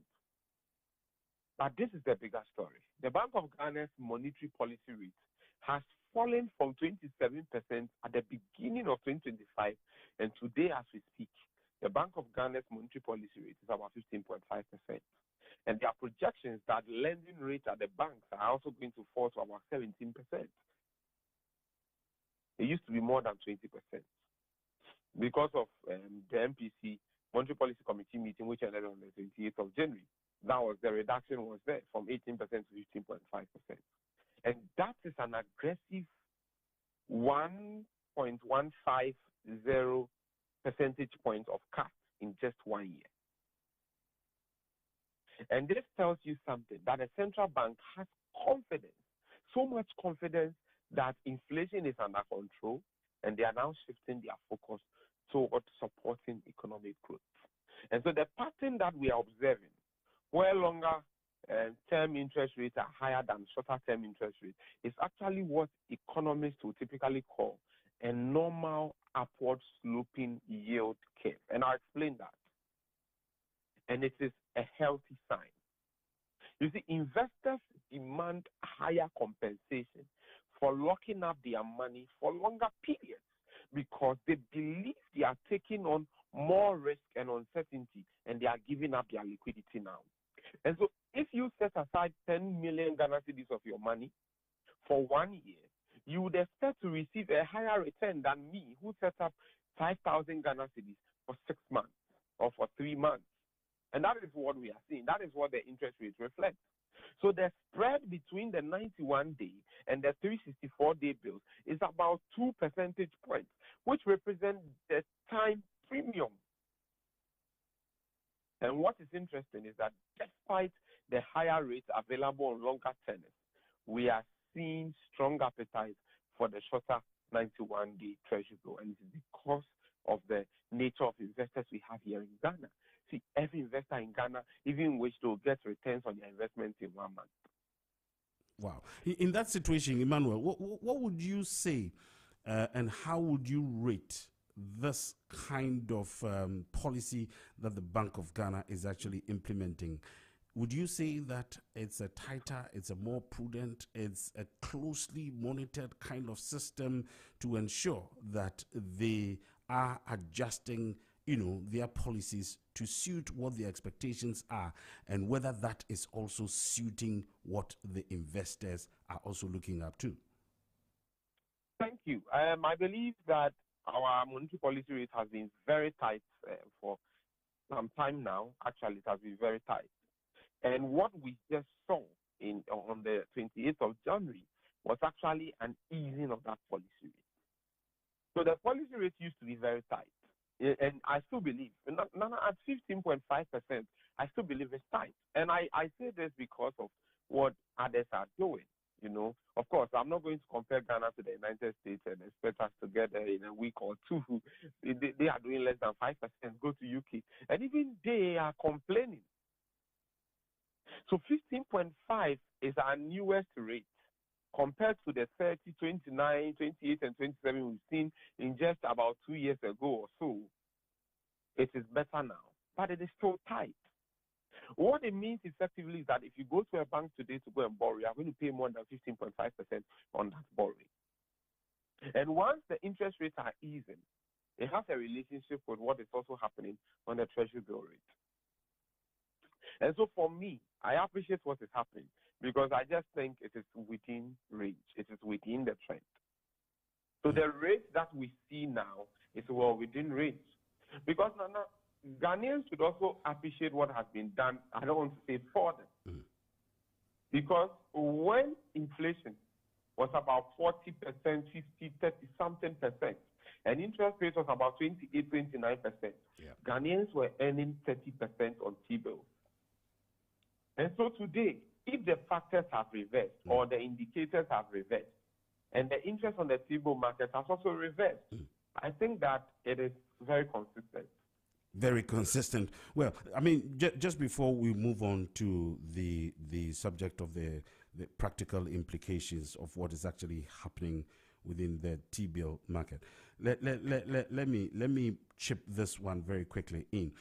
When you say that lending rates are also expected to come down, how solid, how sure, how predictable is that statement, and when should we expect that? Thank you. Our analysis and the models we have run over the time tells us that any time the monetary policy rate falls by 1 percentage point, the lending rate, in fact, let me use the Ghana reference rate, which is the benchmark interest rate that banks use in charging interest on loans and others. That benchmark interest rate also falls by 0.4 percentage points. And so given that the monetary policy rate fell by 2.5 percentage points, then I am sure beyond every reasonable doubt that lending rates will also fall by 1 percentage point. And one happens before the other. Okay. So the monetary policy rate drives the rest of the interest rate. All right. So that happens first. Okay. And so once it has happened, then the expectation is that lending rates will also fall by 1 percentage point in the coming days. Well, that is the prediction that is coming from Emmanuel Boateng, our in-house economic analyst. You want to join us as we stream live on Facebook and YouTube. On Facebook is ZFMGH and on YouTube is Z Multimedia. You can join the conversation by sending your comment or your WhatsApp message to us on 0544 321 019 0544 321 019. And if you want to call and make a contribution to the ongoing conversation, you can call 030-395-6641. You can join us on Instagram and on X through ZFMGH, and on TikTok it's Z Multimedia. Of course, on our website is www.zmultimedia.com. You want to join this very practical discussion in the studio here this morning on Business Breakfast on Zed, on ZFM 101.9.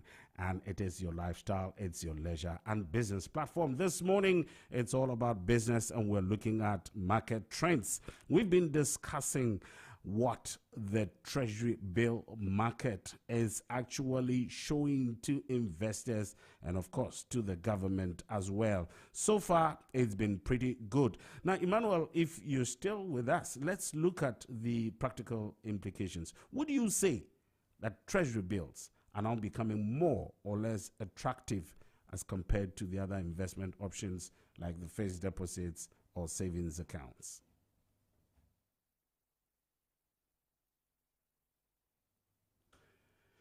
Hello, Emmanuel. Please, can you hear me? Yes, I can hear you. We missed your very initial comments, so if you can repeat that. The question again was, would you say that Ghanaians are becoming more or less attractive to Treasury bills as compared to other investment options like fixed deposits or savings accounts? Yeah, this is where we need to talk about what I would call the real return revolution, not the revolution we've seen in this country and not the fourth industrial revolution, but a real return revolution. That has happened in our investment landscape over the past year. Because you see, the numbers tell a story that many people might find surprising. And let me break this down in a way that will directly affect anyone listening to us, that person's wallet or their pocket. In January last year, if you invested in a 91-day T-bill at 10.54%, that sounds like a decent return. But you see, inflation was running at 23.5. Now, the meaning of that is, in real terms, in terms of actual purchasing power, you were losing about 13% of your money's value. So you were getting poorer despite earning interest rates. Fast forward to today. You are earning 9.9% on that same 91-day bill. It used to be 10.54. So you are earning 9.9% on that same bill, which is actually lower in nominal terms when you compare it to the 10.5%. But inflation is just about 3.8%. This means you are gaining about 6% in real purchasing power. You are actually getting wealthier. And this is a fundamental shift that changes everything about how we should think about these investments. So there are people who just look at the interest rate and say, oh, the interest on the T-bill is just falling and falling and falling. They fail to look at it in comparison with purchasing power, your ability to buy. You want to make sure that your interest rate is doing pretty well as compared to the rate of inflation, and that puts you in a better state. Exactly. Because now, if you have 10,000 cedis today, and it can help you buy, let's just assume, a machinery, maybe a generator, at a cost of 9,500 Ghana cedis, and inflation on that machinery was 5%, and you still have that same 10,000. If inflation moves to 15%, you will note that you cannot be able to buy that machinery. But if inflation should fall to 2%, you may make some savings because the price would have come down. So anytime you divide your income by price, what you have is your real wage or your real income. And that is the most important indicator to consider, not merely the interest rate. You need to look at your real income. What is your income relative to price? And how does it compare to the interest rate on an investment? That is the most important thing. So if you have 10,000 to put in a 91-day T-bill, and it will give you roughly 240 cedis in interest over 3 months, roll that over 4 times in a year, and you are looking at about 1,000 cedis in earnings. If you put that same amount in 364-day bill at 12%, and you earn approximately, say, 1,260 in 1 year. So, I mean, when you look at the two, you will notice that there is a clear difference in them. It just stands to reason. Yes. So it is about how you do your analysis and what you find favorable based on the numbers that have been presented to you. So comparing that, and I mean the treasury bills, to those of the fixed deposits or the savings accounts and all that, do you think that it is becoming increasingly and palpably very clear that the returns on treasury bills are making such positive inroads that would make the others less attractive? Thank you very much. I think that the treasury bill, in my opinion, has been the most attractive investment option to the average Ghanaian. And Nana, it is underpinned by several factors. Number one, a study showed us recently that Ghanaian investors are risk averse. As a matter of fact, another way to put that is they are the ones who go under the shower. And when they open the tap, they will check with their feet the temperature of the water before they take their full body under the shower.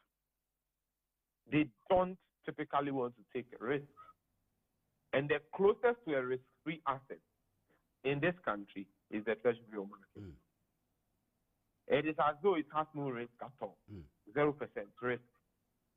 So investors typically love that because they know they'll certainly get their money back. Number two, investors have limited appreciation of alternatives available to them. At best, they have heard of bonds, they have heard of stocks, and they have heard of fixed income markets, so fixed deposits, for example. But they lack clear insight into what they may be getting themselves into if they should invest in them. And that is where the challenge comes. And so in the end, they'll just settle for the treasury bill market. But they are fixed deposits, some which may be earning more than the treasury bill market if you invested in them. They are mutual funds, which is also a money market instrument, which earns more than the treasury bill market if you invested in them. Of course, they are bonds, and I know historically some have had haircuts, and so they have become a bit averse. They don't really like the bonds today, but that also exists, and they are stocks. But when you look at the trajectory, the significant proportion of Ghanaian investors would prefer to invest in the treasury bill market than any of these other markets. It doesn't mean that there are no investments in the other market. There are. But when you consider the proportion, that is what we find.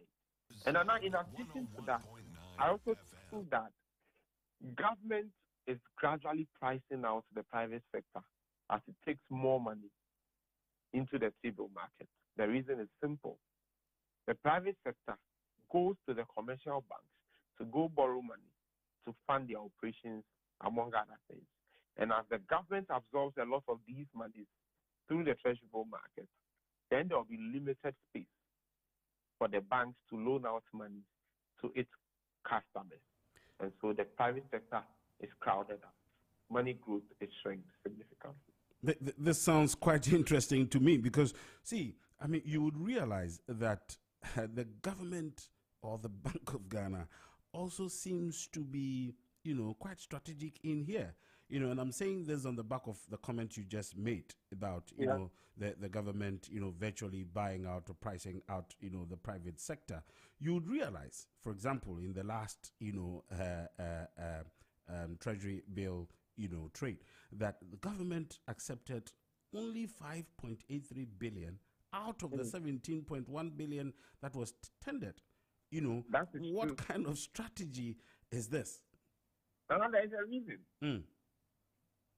When the government sees that demand has increased, the truth is that they want to borrow from investors at the cheapest price.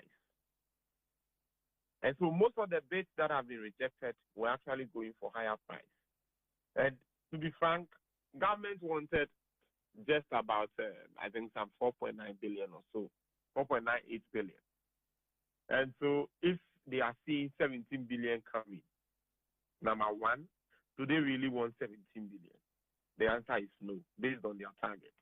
Number two, if I wanted 4.98 billion and I'm getting 18 billion coming in, or about 17 billion coming in, isn't it a good opportunity for me now to say that, you know what, I'm going to buy from those who want the cheapest price, who want to lend to me at the lowest interest rate. And note, the interest rate on the T-bill is interest in terms of returns on investment to investors, but it is cost, it is price to the government. They are the ones paying that interest. And so they would always want to borrow at the cheapest price. And one of the key reasons why we usually see disparity in the interest rates is because the government will typically want to borrow at the cheapest price. And that explains why sometimes, although an auction has been oversubscribed, the acceptance of bids is usually not comparable to the level of oversubscription. Interesting.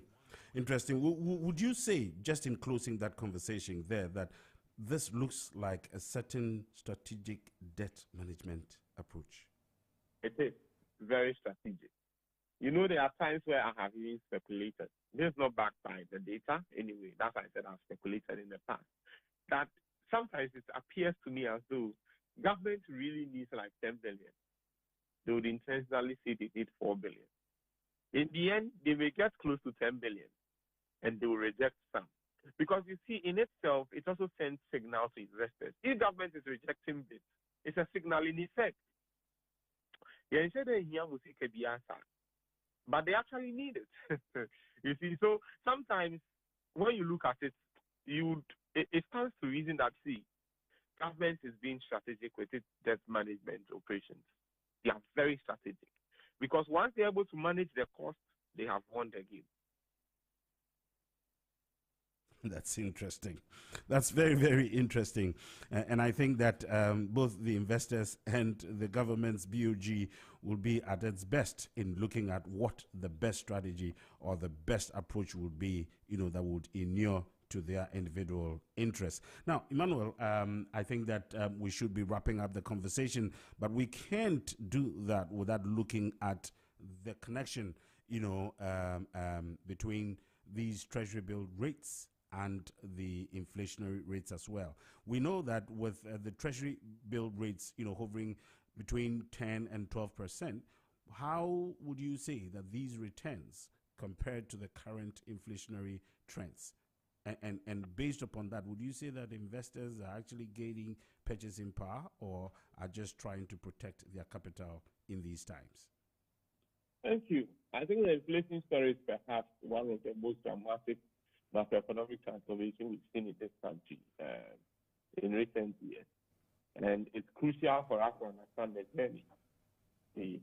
And I'll try and take our listeners through. In January 2025, our inflation stood at 23.5%, nearly a quarter of the value of our money was eroded annually, because 23.5 is almost 25%. By June 2025, inflation had fallen to 13.7, and that marked our entry into single-digit territory for the first time in years. By December last year, we were at 5.4%, and today inflation stands at 3.8%. That is a 19.7 percentage point decline in just 12 months. And more importantly, we are below the Bank of Ghana's target band of 6 to 10% inflation. This isn't just hitting the target, Nana, it is overshooting it on the downside, which presents its own policy implications, and I'll get into that in a moment. You see, what drove the disinflation was a combination of aggressive policy reforms, fortunate external circumstances, good prices were doing well. I mean, geopolitical tensions were not as high as we saw, Russia, Ukraine, and the rest of them. And the Bank of Ghana also maintained a very tight stance through most of 2025, actually. They maintained the policy rates around 25% for much of the year. And that will squeeze money supply goods. Because when the interest rate is high, borrowing is not as attractive. And so there will be few money in the system. And that keeps inflation down. Because one of the major ways inflation manifests is through demand pool inflation. When you have more money chasing fewer goods, prices automatically take up. Now, the government also pursued serious fiscal consolidation, and that brought the deficit from over 3% target down to 0.5% of actual GDP. And when government stops pumping money into the economy through deficit spending, inflationary pressures ease. Then you had that remarkable CD appreciation at the back of all this, making imports cheaper, reducing the pass-through inflation effect, etc., etc. So generally, you see that all factors were trending in the right direction. A combination of positive factors and strategies working to the positive growth of Ghana's economy. On the growth subject, I think we'll look at it at a much later date and see how well, these inflationary, rates vis-a-vis the treasury bills rates as well, how these are impacting growth. But that will be a conversation for another day. Emmanuel, just briefly tell me, looking into the crystal ball, going forward, what are the rates likely to experience? A rise, a fall, or stability? Stability with a fall. Stability with a pinch of fall. And I say that because, well, I don't see the economy declining in terms of its performance, number one. Number two, I suspect that inflation would be stable or would fall further. That's number two.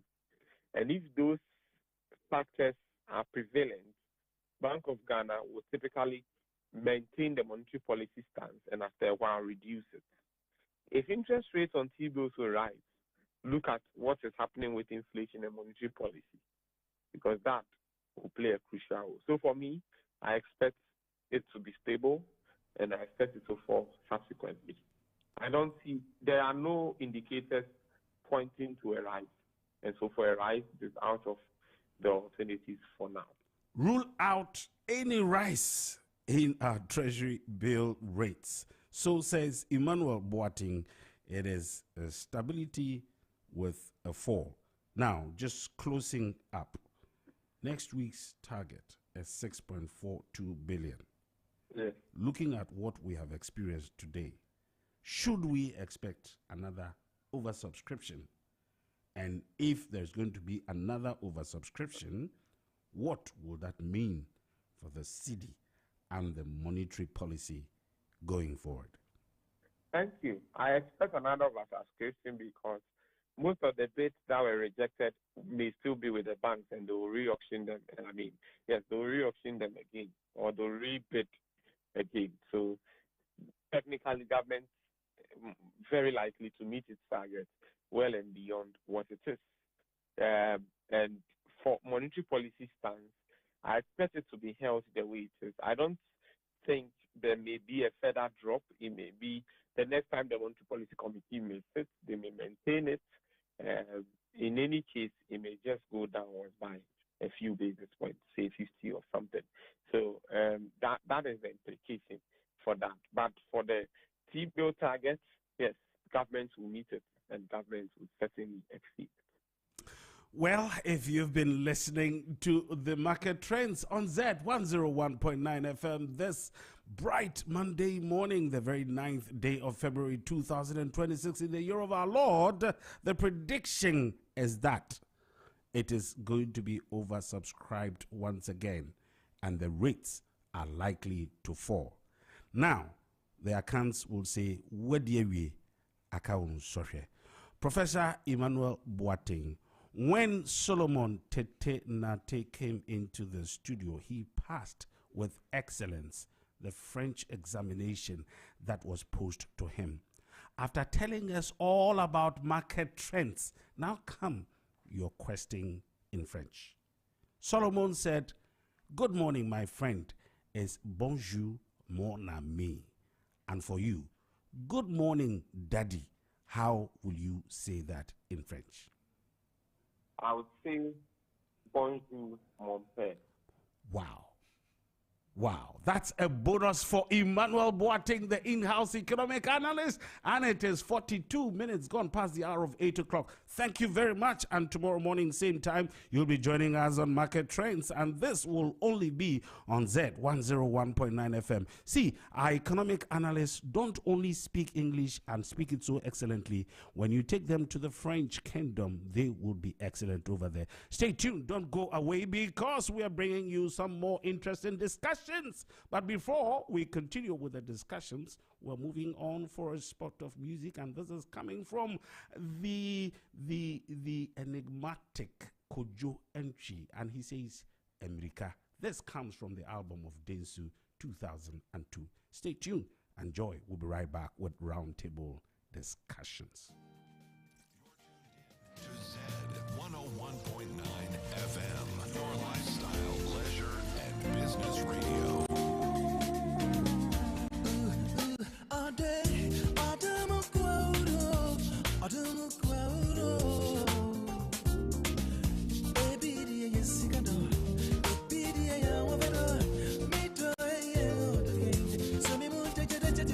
Zed 101.9 FM.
Tree.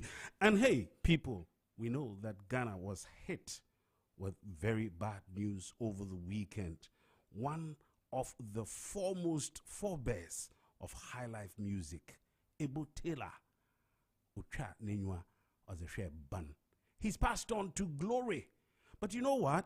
In this country, when you talk about high life, you can't speak the history of high life without Ebo Taylor.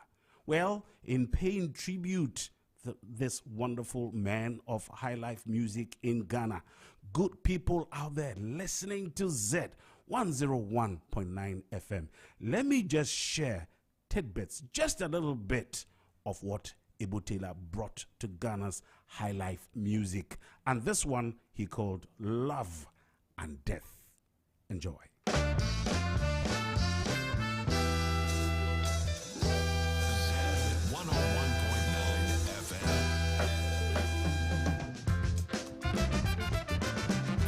It's your lifestyle, leisure, and business radio.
This legendary high life musician, Ebo Taylor, was born in Saltpond near Cape Coast.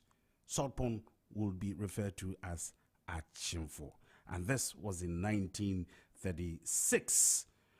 Ebo Taylor's musical career began in the 1950s when he emerged as a prominent lead guitarist and arranger for notable high life bands such as the Stargazers Band, the Broadway Dance Band, and the Blue Monks.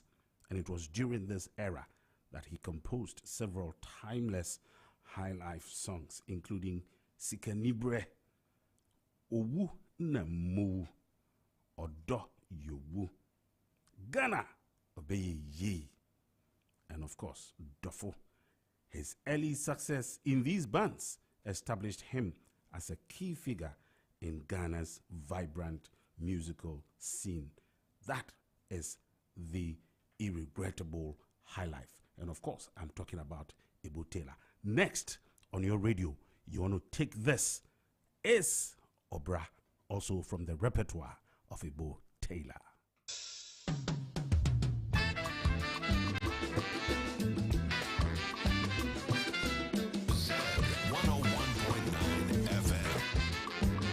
It's your lifestyle, leisure, and business radio.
Lifestyle, leisure, and business radio.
It's 9 a.m., exactly on the top of the hour, and today is the 9th of February. 9 a.m.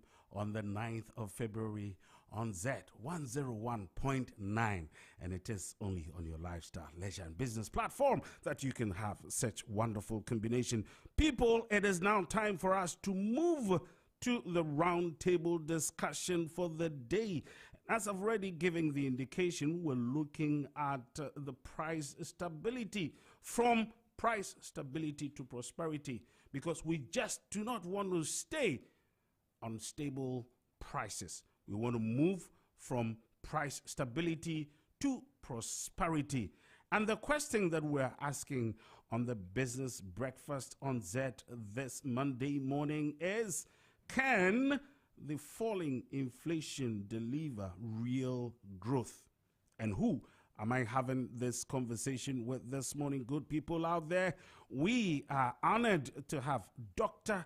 George Dumfe, an economist and a research fellow at the Center for Social Policy Studies at the University of Ghana. He is an economist, but I believe he did enjoy Ebo Taylor's repertoire.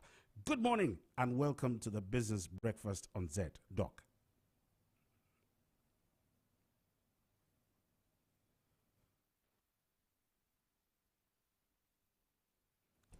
Hello, Doc. Good morning.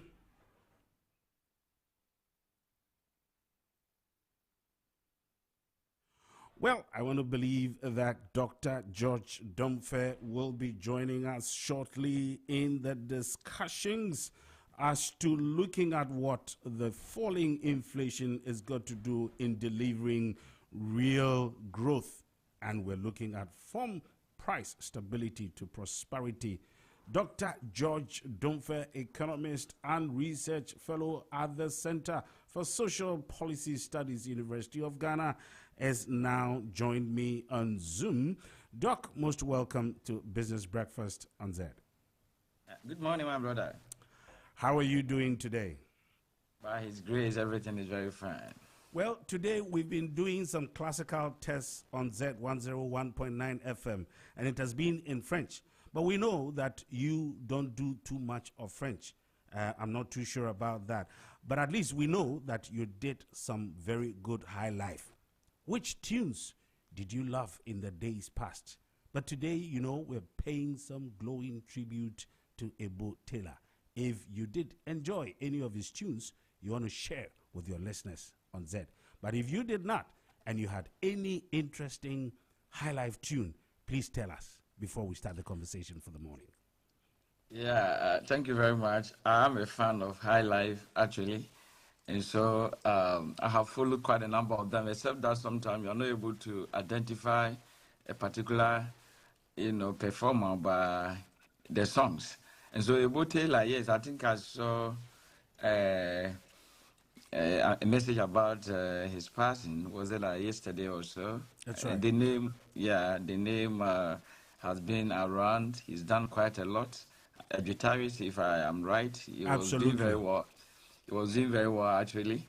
Yeah, I have followed quite a number, but I should not be. I don't think I'm ready to say this or that. And let me say, my all-time best has been Daddy Lumba. Okay. It used to be Nana Padu. Okay. Nana Padu. I used to love every bit about Nana Padu. But later, when Daddy Lumba came to the scene, those days I was struggling. I remember in the late 1980s and the early 1990s, those were the days I was struggling through my O-level and A-level, no parents, and it was very difficult for me to, go through the educational system. And those were the days I heard Sikasem and all those. So the Sikasem and all those songs, really, they were all talking about my life. And I grew to love Daddy Lumba so much so that when he died, it affected me for almost 1 week, seriously. Doc, matese enye enyom no nko ana na utie na utwa wo nan so ase pa. Unfortunately, those days I remember people would get up in the night, go for concert, as we used to call it, come back at dawn. I never stayed with my parents. After age 6, I never had opportunity to stay with my parents, and I never had opportunity to attend those afternoon jams, I remember, and also a concert, as we used to call it. So back at where I stayed, I grew up there in a half a region. So almost every week there was one of the famous musicians coming there, Nana Padu, Akbofuaje, Amachi Dede. So they were always coming in their numbers, but I never had opportunity to be part of any of their shows, because you lived with someone, my auntie, and you know, she wouldn't allow me to have any freedom, and so you can understand. I'm not too sure how well I do understand you this morning, because the technical team was just setting up the cameras just so that we'll give you just 30 seconds so you could display some wonderful steps. But say go for now and then come back to what you do and do best. I hope that's a good agreement. Yes, sir. All right, Doc. Well, let's come back home now, because I think that our listeners and the whole of the nation has been receiving the news about the dropping inflation with some, I will say, some mixed feelings, because it sounds good. In fact, it sounds so real good. But then when you hear all these numbers, and you move out there, you're moving from Hacho, you know, to, let's say, Bubiashi, and you have to go via Trotro, or in the evening, you know, a young graduate or low, and all that, you know, then you are wondering what you are hearing on radio about numbers here and there are being realistic and all that. That's what we are trying to assess this morning. Let me take your general preliminary comment on what you think the impact of the falling inflationary rate, how it will impact on real growth of the economy of Ghana. Yeah, thank you for that insightful and very, very important question. Many have asked this question over the last few weeks when we saw inflation dropping down to 3.8, the lowest we have experienced since May 1985. According to the BOG data, that's supposed to be the lowest we have experienced since May 1985. And notwithstanding, we've also seen CD appreciating and almost around 40%. And this is also something we don't hear about. And so when you combine CD strength together with the decline in inflation, you can only clap and say we are experiencing macroeconomic stability. And there's no doubt about that. There's no question about the fact that we are experiencing macroeconomic stability. Yeah, but the stability, anytime a country is enjoying stability, it is not automatic, conclusion that everybody in the economy is experiencing a good time. Or let me say, it's not automatic conclusion that the gains we see out there is impacting directly on the livelihood of the people. It depends on where the stability is coming from. If the stability is coming from policies that have been, implemented to grow agriculture, to grow the manufacturing sector, then it means that we're going to produce more. And once you produce more, definitely supply will be higher than demand. If prices are coming down because Ghanaians have produced more, and for that matter, supply is higher than the demand and prices are going down, then it means that when you go to the market, the kenkey, a ball of kenkey that you were buying at 5 cedis should drop to about 3 cedis or 2 cedis. Why? Because agricultural sector has done so well. Everybody, the volume of output has gone up so much so that now demand is far below supply and prices have gone down. If that is the reason why prices are going down, then definitely everybody is going to affect everybody automatically. But if it is not like that, because inflation can also come down when there are other things happening in the global market. If, for example, because of the stability of the global market, and for example, oil price that used to be $121 somewhere in the year 2021, the year 2022, has now fallen to about $66. And so obviously, prices of pump prices will go down.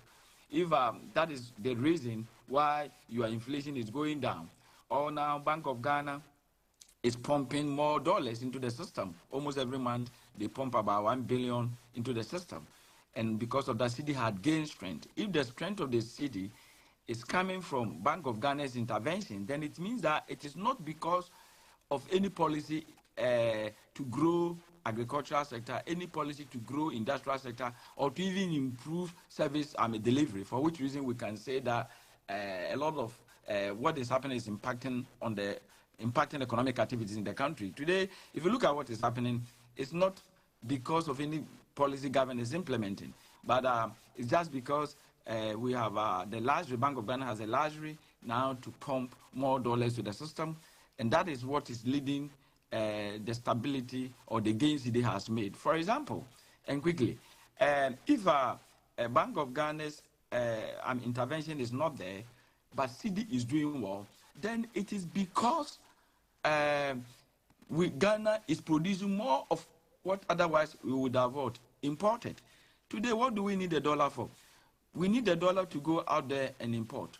Toothpick, common toothpick, we import it from outside. Chamber pot, and all those other things that we should have been able to produce in this country, we import them. And so, if government or the private sector had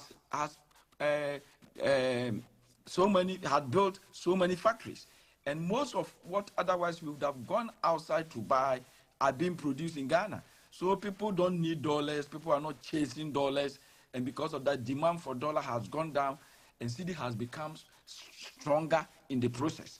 Then definitely, it means that something positively is happening. Economic activities are booming. We are producing more of what otherwise we would have imported, and therefore, we don't need the dollar. That is why cedi has picked up strength. That kind of stability means job creation.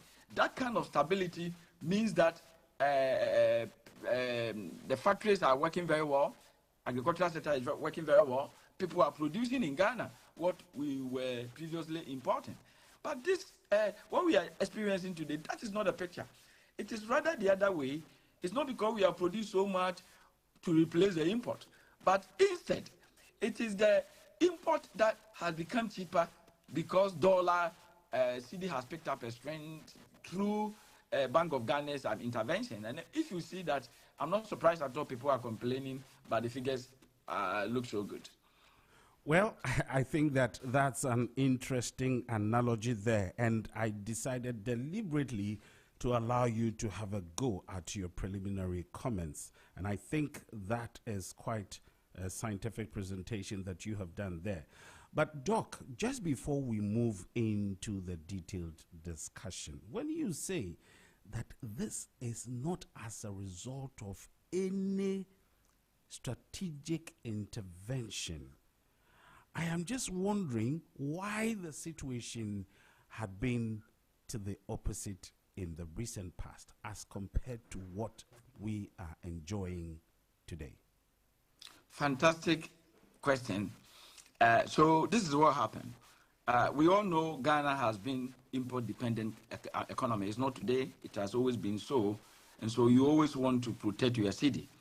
Indeed, when President Mahama was president and Nana Akufo-Addo with Dr. Bawumia in opposition, Dr. Bawumia talked a lot about the city that was falling and how he would address the city, because at that time it was very bad. And anytime city doesn't perform, it means imported commodities, prices of imported commodities go up.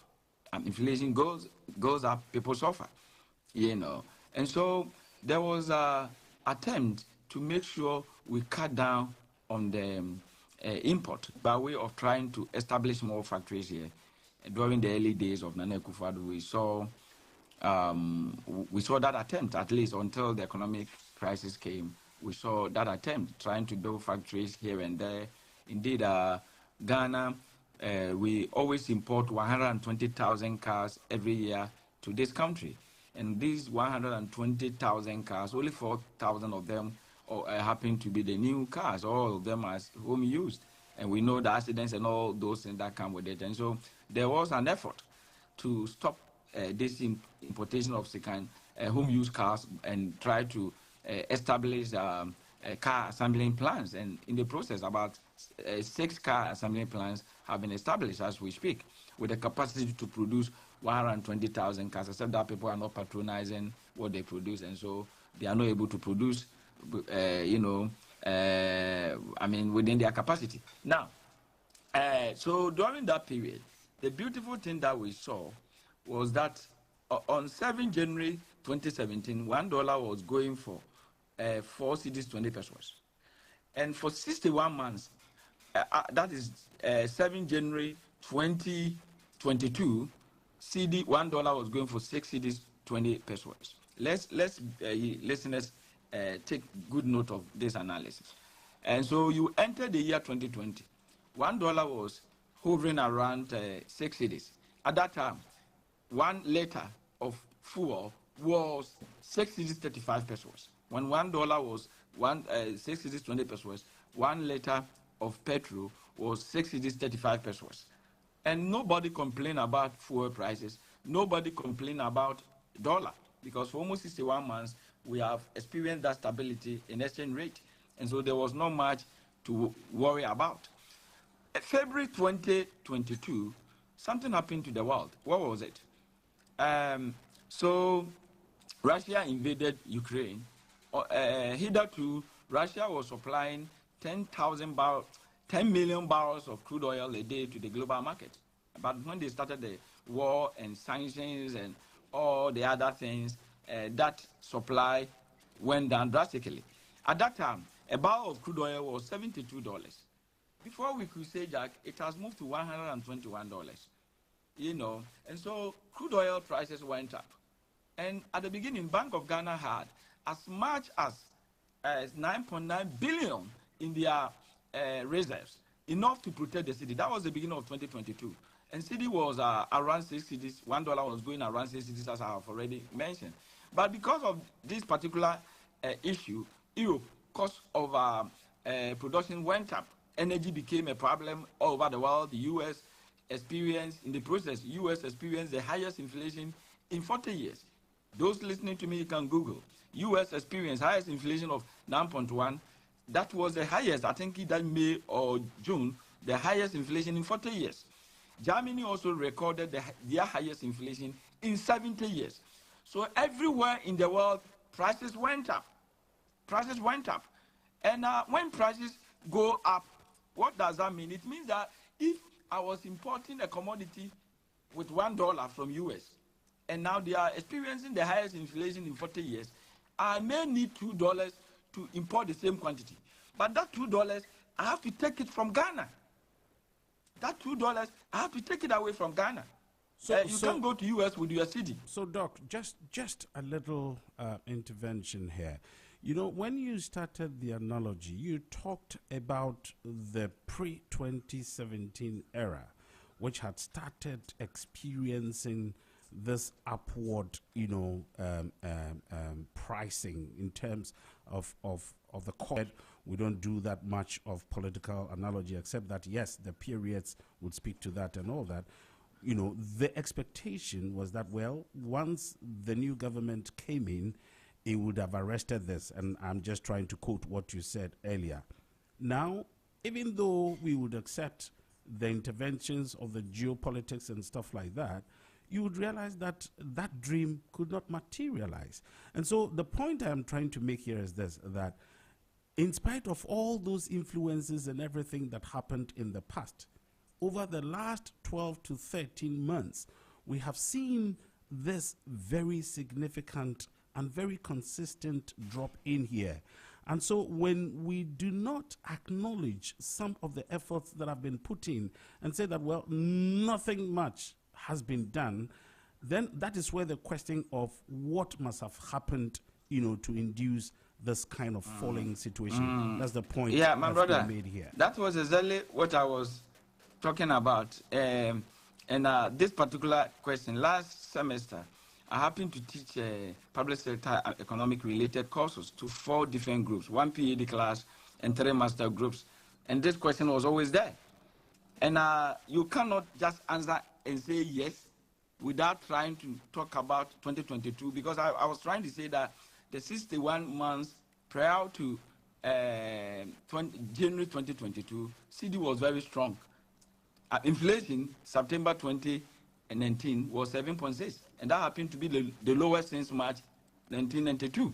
And so some of these things that we are seeing, even though not as good as it is today, we were experiencing them during the 61 months before Russian-Ukrainian crisis came in. And I'm trying to explain that when that happened, 2022, today, U.S. has not registered their highest inflation in 40 years. Today, Germany is not experiencing the highest inflation in 70 years. But that was the situation in 2022. And because of that, Ghanaians needed more dollars to import the same quantity of goods.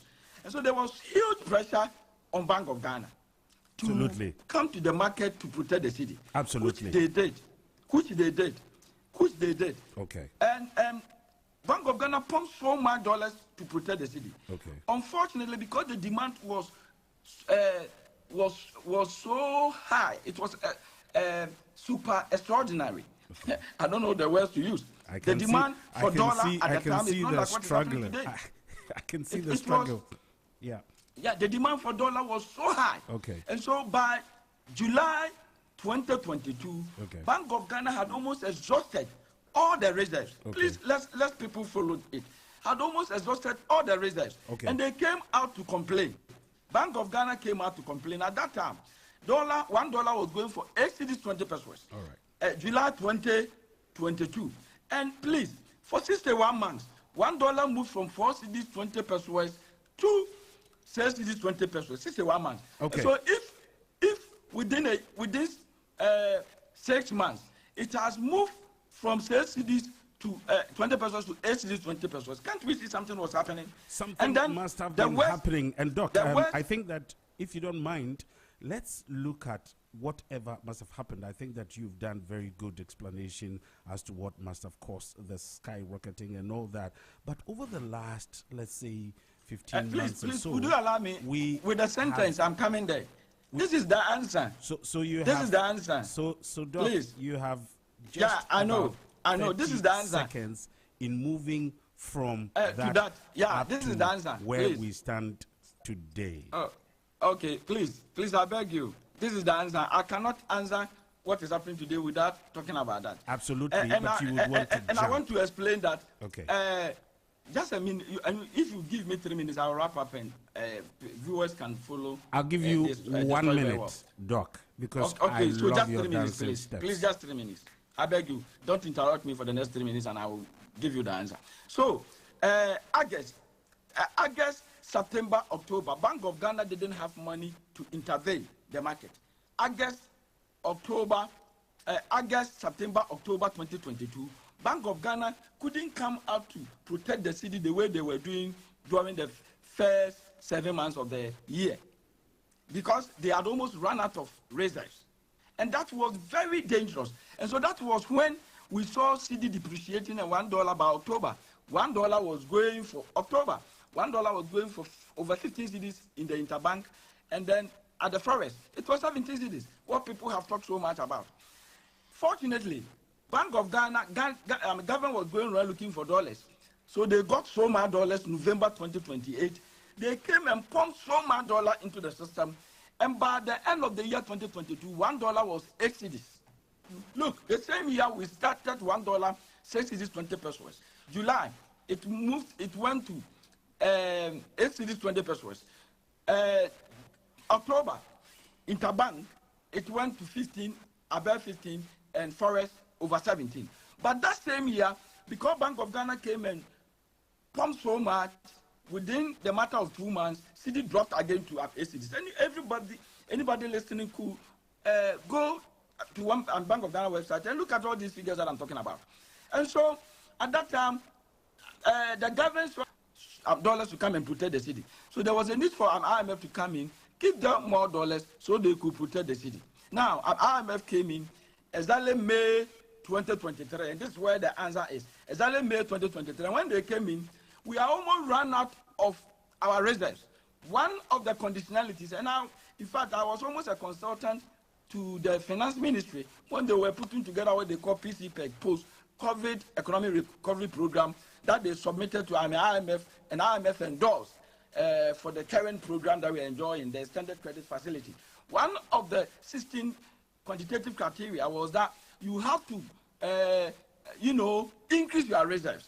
And so IMF placed a ban on Bank of Ghana's intervention in the secondary forest. And the ban was that Bank of Ghana could not intervene with more than $80 million US. Everybody You're tuned in to Bank of Ghana 101.9 FM. with more than 80 million. And that was how it was.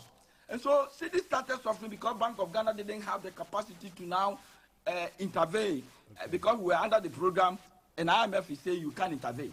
Dr. Now, George by 3rd Dumfair. December 2024. Doc. 3rd December 2024. Doc. $1 was almost 17 cities. It has gone Doc. beyond 16 cities. And we were getting to 17 cities again. We were in 2022.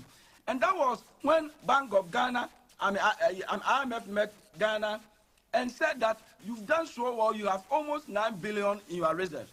So I am now lifting the ban. And IMF lifted the ban that was prohibiting Bank of Ghana from intervening the market with over 80 million. So they said, now that you have about 9 billion, you can now intervene with whatever amount that you want. All right. And immediately the then governor, Ernest Addison, started pushing dollar into the system. So $1 that was over 16 getting to 17 in November 2024. By the time the Nekufuor handed over power to President Mahama, $1 was 40 cedis, 70 pesos. Within a matter of a month, $1 had appreciated to 40 cedis, 70 pesos. I think and that was because now IMF had lifted the ban. I think the and historical the new government came, analogy. the ban had been lifted. Doc, Gold inflows was also. Doc, will you at this stage indulge me? So they started intervening, and so it's no much. Doc, if you may just indulge me, if you may just indulge me. I mean, a BOG intervened 1.1 billion. That was how much they pumped to the system. Thank you very much. And when previously the other government could not pump more than 80 million, September last year, BOG pumped 1.1 billion. October, they pumped 1 billion. November, it went on and on and on. November, they pumped 1.3. December, they pumped 800 million. This month, last month, January, they pumped 1 billion. And so now, what the strength of the city is not because Ghana, we have built factories, and now what we would have needed dollars to import, we are producing them here, so demand for dollar has gone down, the city has become stronger, and that's not it. But rather, what is happening is the bank that is pumping dollars, and the previous government could not do that because they were under a ban of not intervening in the market with more than 80 million. All these things are in the public domain. Okay. You Doc, know, you now want to take a short break here, Doc. Just a second. December 2024. Dr. Dumfair. IMF. Hello, Dr. Dumfair. And so once the ban is lifted, hello, Dr. Dumfair. And you have more dollars, why don't you pump into protect the city? And that is the stability that we enjoy, my brother. Hello, Dr. Dumfair. That's excellent. And I think that viewers are watching you. And I can see how passionate you are, except that we would play according to the rules of the game right in here in the studio. And for listeners out there, we've been listening to Dr. George Dumfair, who is the president of the African Policy Lens. And he, of course, is a development economist. We are looking at the current falling inflationary rates. And at the end of the day, we would want to see how that is juxtaposed against real economic growth in Ghana. A lot of historical analogy. Thankfully, right from the above 20% rates in our inflation, today we are at 3.5 and the 3.8, and the expectation is that even as we go forward, it may come down much, much further. Doc, what I'd like us to look at this stage is this, that are you able to predict what Ghanaians should expect of prices of goods and services, whether as a result of this very consistent, drop of the inflationary rates, it should automatically correlate and lead to a certain price reduction in goods and services. Yes, before I come in there, quickly, if you would allow me to find out the impact of what is happening. Is it even impacting the stability that we are enjoying? Is it impacting on growth of the economy? I think is it we will because come to it must impact on the economy. Doc. Hello, the Doc. Growth Sorry, Doc. Hello. Sorry, Doc. As I said, the conversation. I can go on. Yeah, no. Please hold on. So the conversation is expected to be placed within a certain context. We would look at its impact on growth towards the tail end. For now, we are looking at what is currently happening and then appreciate it. Once we have appreciated that, the question now is that how is that likely to impact on goods and services? Oh, okay. On its Thank you, sir. Thank you. Yeah, thank you very much, sir. And I'm sorry I was going ahead of you. Doc, me show television no so senior no I have seen you. I have seen you in the lecture room. Unfortunately, this is on air. This is radio, and our listeners are enjoying it. So let us follow the sequence of it. Thank you very much. Yeah, indeed, I must say that it is good to enjoy economic stability. Whoever says economic stability is not good may not be telling the truth. Economic stability is very good because anytime as a country you have stability, it helps businesses to plan. It's not good to see today $1 as it happened in 2022. We started the year with $1 going for 6 cities, 20 pesos. Somewhere July it went to 8 cities, 20 pesos. Then it went up almost to 17 cities and it dropped down to 8. That is very bad, and in that process, businesses suffered. A lot of businesses, collapsed because of this particular, especially those that were using, depending on the exchange rate. It was so bad when you you experience such volatilities, especially in exchange rate market. And so I'm saying today we are enjoying smooth macroeconomic stability, and that is excellent. It helps businesses to plan. If nothing at all, it helps businesses to plan. What again? It has impact. On the livelihood of people. It doesn't matter how we look at it. There are positive aspects of it. One of it had to do with reduction in pump prices. If you go to buy fuel today, I think 1 liter is hovering around 10 cedis, and that to me is positive, because when fuel prices are very high, we know what happens. Fares go up, and when that happens, people who transport goods from one village to city or from city to the villages are compelled to increase prices, and inflation goes up, household suffers. Today, two things are pushing pump prices down. One had to do with the global market. Now it has dropped from $121. It was sometime in 2022 to now around 66. In fact, about 3 weeks ago, it was even below $60.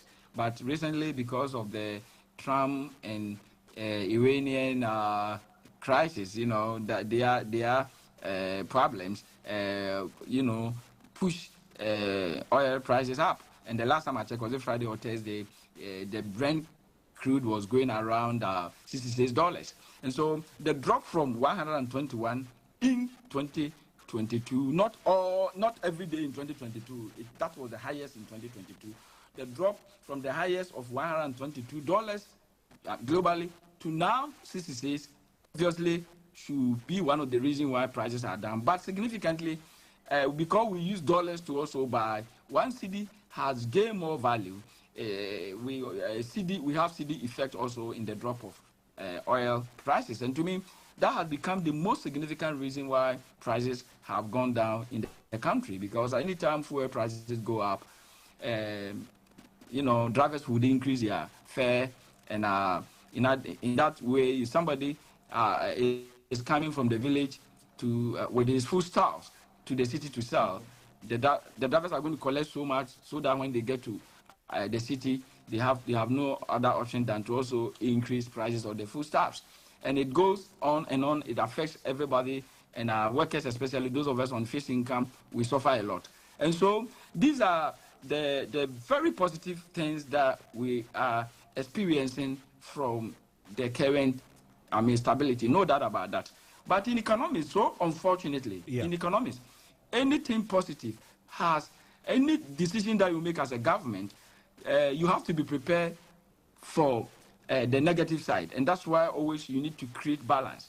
Now, what is the negative side of what we are experiencing? We will get to the negative side, Doc. Just a second. We will get to the negative side. But let us be very chronological here. Let us exhaust, the impact, and I see you saying that this is having a very positive impact on the economy. And let us look at it more critically, and then we would move to the other side as well. I see that, Doc, I don't know which radio station you worked where the guest determines how much time, the host should allow him to talk and all that. But I see you are a fantastic, guest, and probably very soon Zed will be coming to talk to you about getting you a place in coming to host a show here, so that your guests will be determining how much time you have to speak.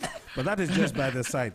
Doc, let's look at this. Now, in applauding the current economic situation, you said that when prices of fuel, for example, are going down, it is expected that prices of goods and services, food for that matter, may also have to go down.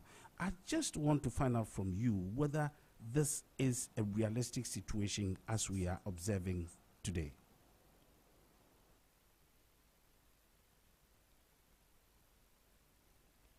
Hello, Doc. Are you there? Partly so, and partly... Yeah, I'm here. Can you hear me? Hello, can you hear me, sir? I can hear you, Doc. Please proceed. Okay. So I was saying that unfortunately, yes and no. Yes, because recently when Ghana Statistical Service came to announce the year-on-year headline inflation for January as 3.8, they mentioned some items, some commodities that have experienced deflation. And when we say deflation, that is their prices have gone down. One thing people should understand is that when we say inflation, it means increase. Anytime you hear anything about the word inflation in economics, it means increase. And so it doesn't matter what that inflation is one, it means prices are going up. So when they come to announce to us that inflation is 3.8, it does not automatically mean that all prices are going down. In fact, the figure 3.8 is just an average. And now we have over 300 commodities in the basket. So in the basket, some of them definitely would experience deflation. Deflation is when prices are going down. And some would stagnate. Their prices will not change at all. And some would experience higher increases. But at the end of the day, if you look at the average, that is what we are talking about, 3.8. So that's the average. Sometimes some people make a mistake to say that I have been buying from the market at 2 cities, and last month, and when this month I went, it is 5 cities. Why should Ghana Statistical Service tell us that inflation is dropping?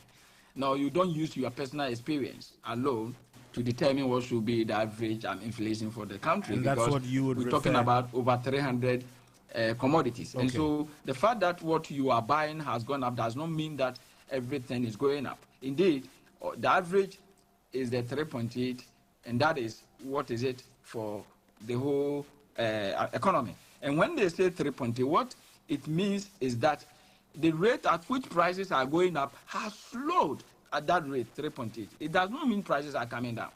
And so, for example, if inflation stay 3.8 for 12 months, and a bag of rice at the beginning of the for 12 months, and a bag of rice at the beginning of the year was 100. It is expected that by the end of the year, you will buy a bag of rice at 103 cedis, 80 pesos. 103 cedis, 80 pesos. If you compare this to the situation in 2022, when inflation was 54, and it has stayed for 12 months. What that also means is that if a bag of rice, if all things are held constant, a bag of rice that was being sold at 100 cedis will now be sold at 154. And so you see, at the rate of 3.8, the rice is being sold 303 and 80 pesos. And at the rate of 54, the rice is being sold at 154. All indicate an increase, except that the 54, you were almost adding about half, a little over half of what you were using to buy a bag of rice previously to the original amount to get just a bag of rice.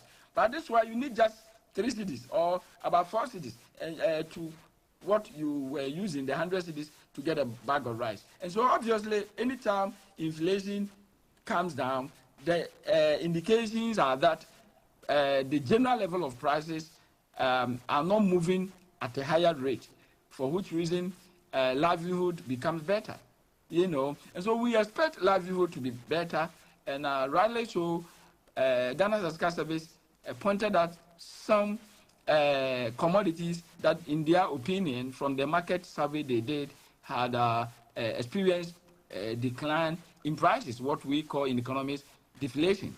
Except that, that's another story, because I have also had my own reservation about those figures that Bank of Ghana China, but let's not go there, and let's use what they brought. And so what the Bank of Ghana is telling us is that in the markets, and listeners and viewers, they have selected markets across the country. Every region, Bank of Ghana has markets, not a market. Sorry, that's the Bank of Ghana. Ghana Statistical Service has markets. And these markets, they have their people in the markets.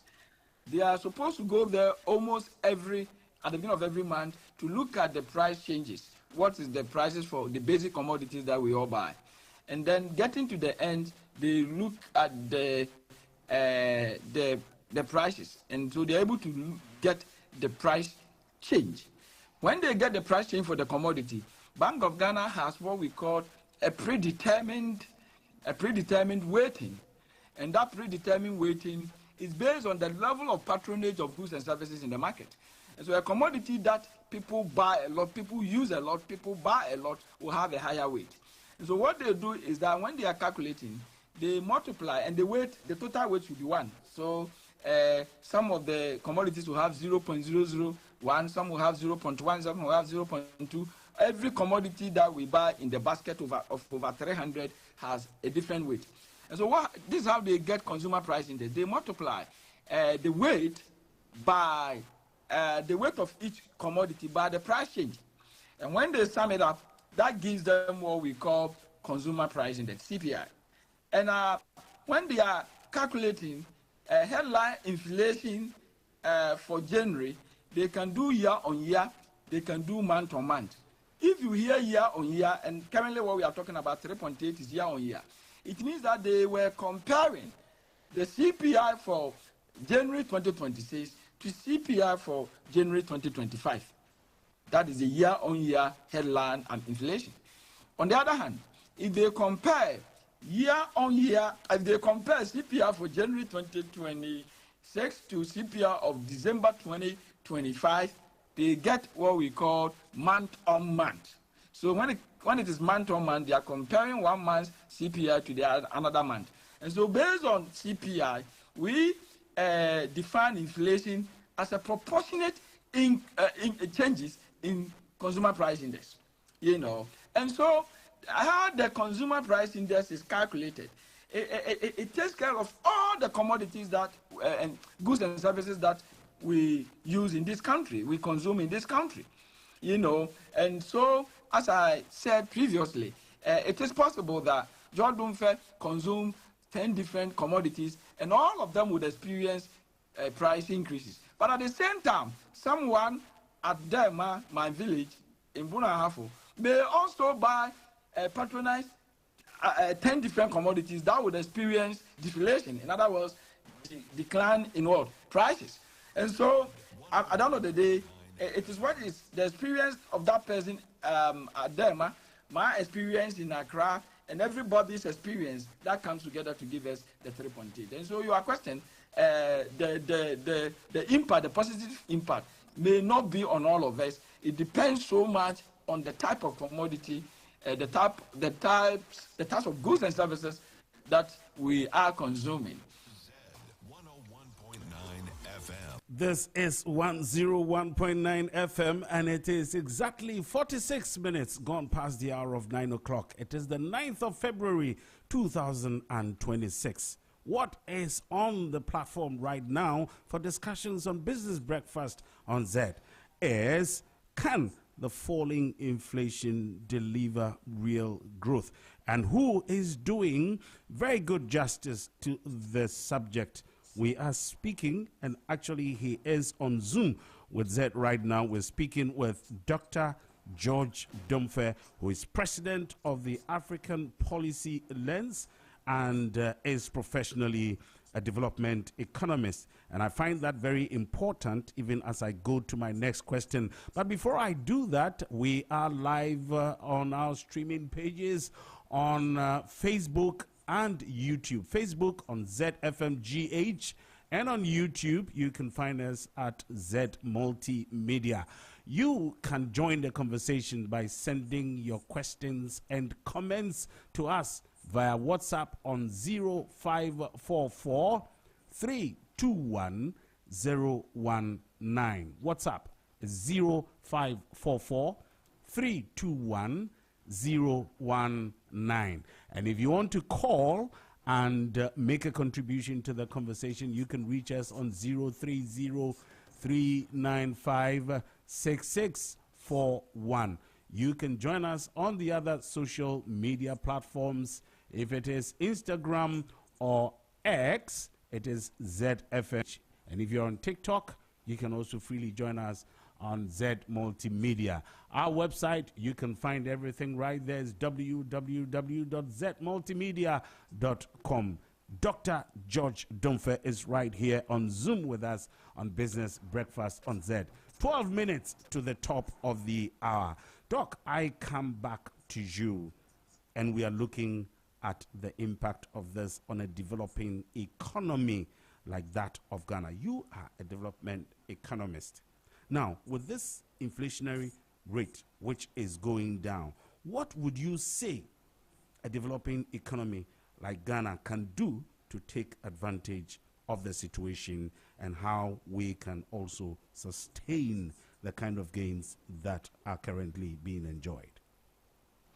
Yeah, thank you very much for that. And I left something out, and I think quickly let me add, because we are also educating. So I talked about headline inflation and being the composite CPI for all the commodities and services, for all the goods and services in the country. Yeah, but sometimes we also have core inflation. And Ghana Statistical Service, anytime they announce inflation, they talk about 4 of them. So core year-on-year, core month-on-month, headline year-on-year, headline month-on-month.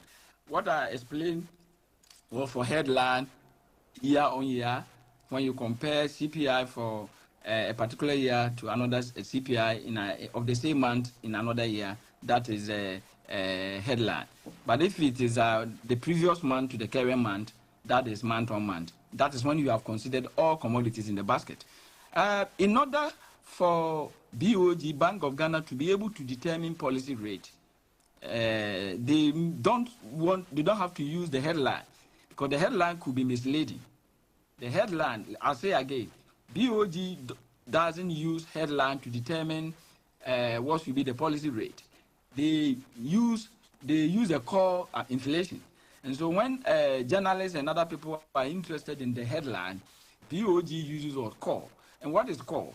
Core is when you take out all from the basket that of over 300 commodities. When you take out all food and energy related commodities, all food and energy related commodities. We all know food and energy related commodities, their prices are highly volatile. In other words, their prices are not stable. Their prices can change, can go up and come down anytime. When it comes to the matter of energy, it comes to the matter of food, And so, in order for Bank of Ghana to know really what is happening to prices in the economy, they will knock out all the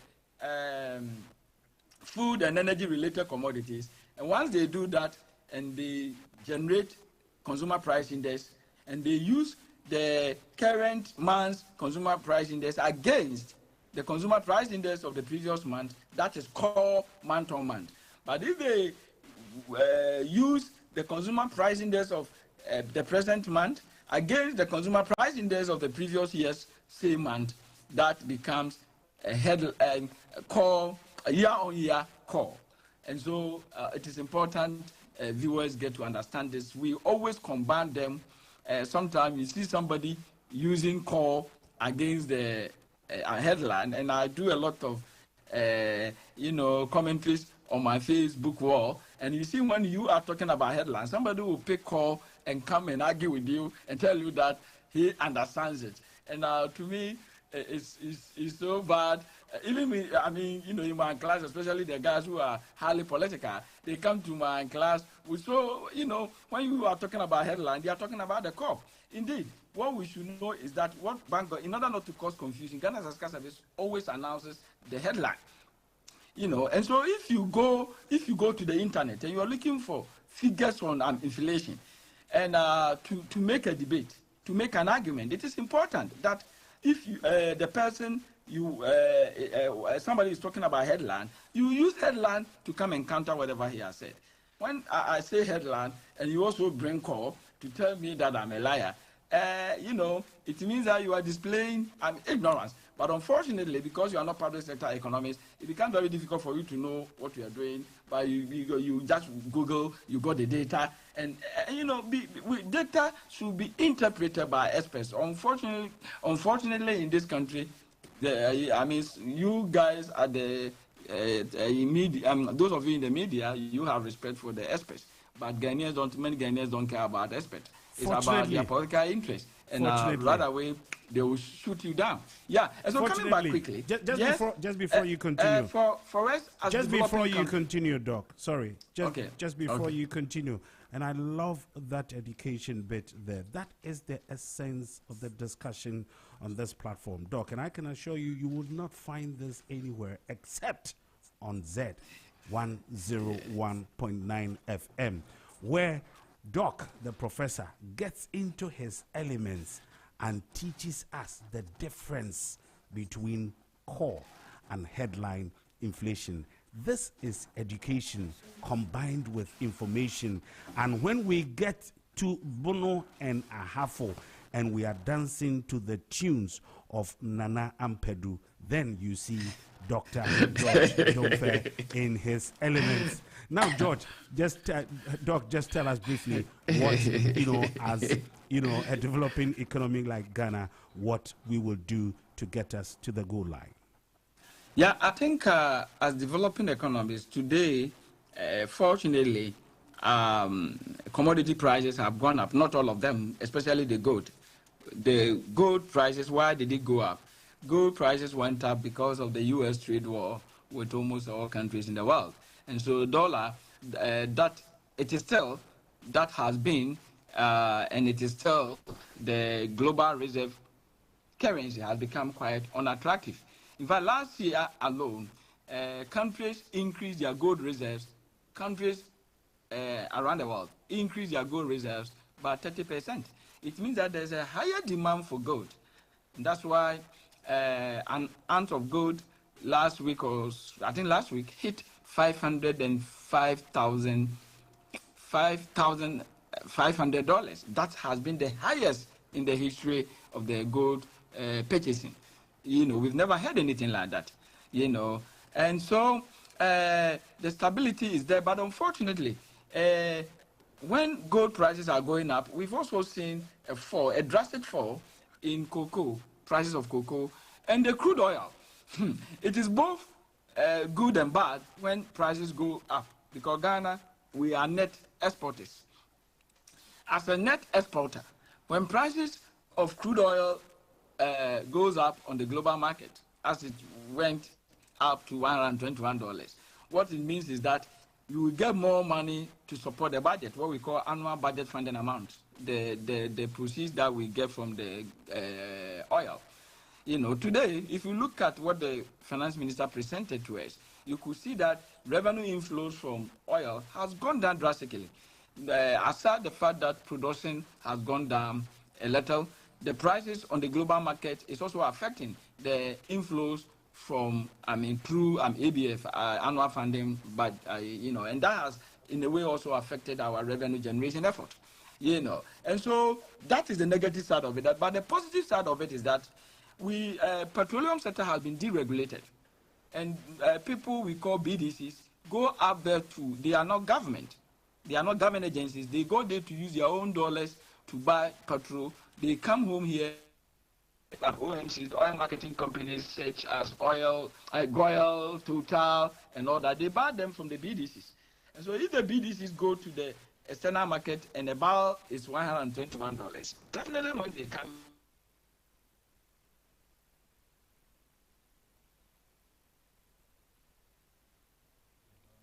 Hello, Doc. I guess you may have to reposition yourself just a little bit, and then we will have you come back with your concluding comments. It's just about 3 minutes to the top of the hour. It is the 9th day of February, 2026 in the year of our Lord. Do we have Doc back on the line? Hello, Doc. Yeah, but in that situation, as a developing economy, what do? If now, because pump prices have gone down, because global market prices of oil has gone down, and you are a net exporter, pump prices have also followed suit.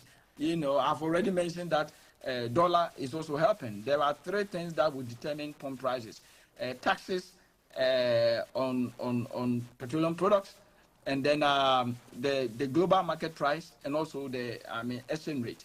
And so, as a consumer in the developing economy, when it happens, it means that God alternative means to generate more resources to replace what otherwise would have come through the ABF annual budget funding amount. Okay. Because oil prices have gone down. Okay. So if you're a finance minister, immediately you need to sit down and see how best you could get options, and the options are taxes. Excellent. Unfortunately, Ghanaians are always afraid of taxes. Ghanaians don't want to pay taxes. Doc, since I see that... asked myself, the last time I checked,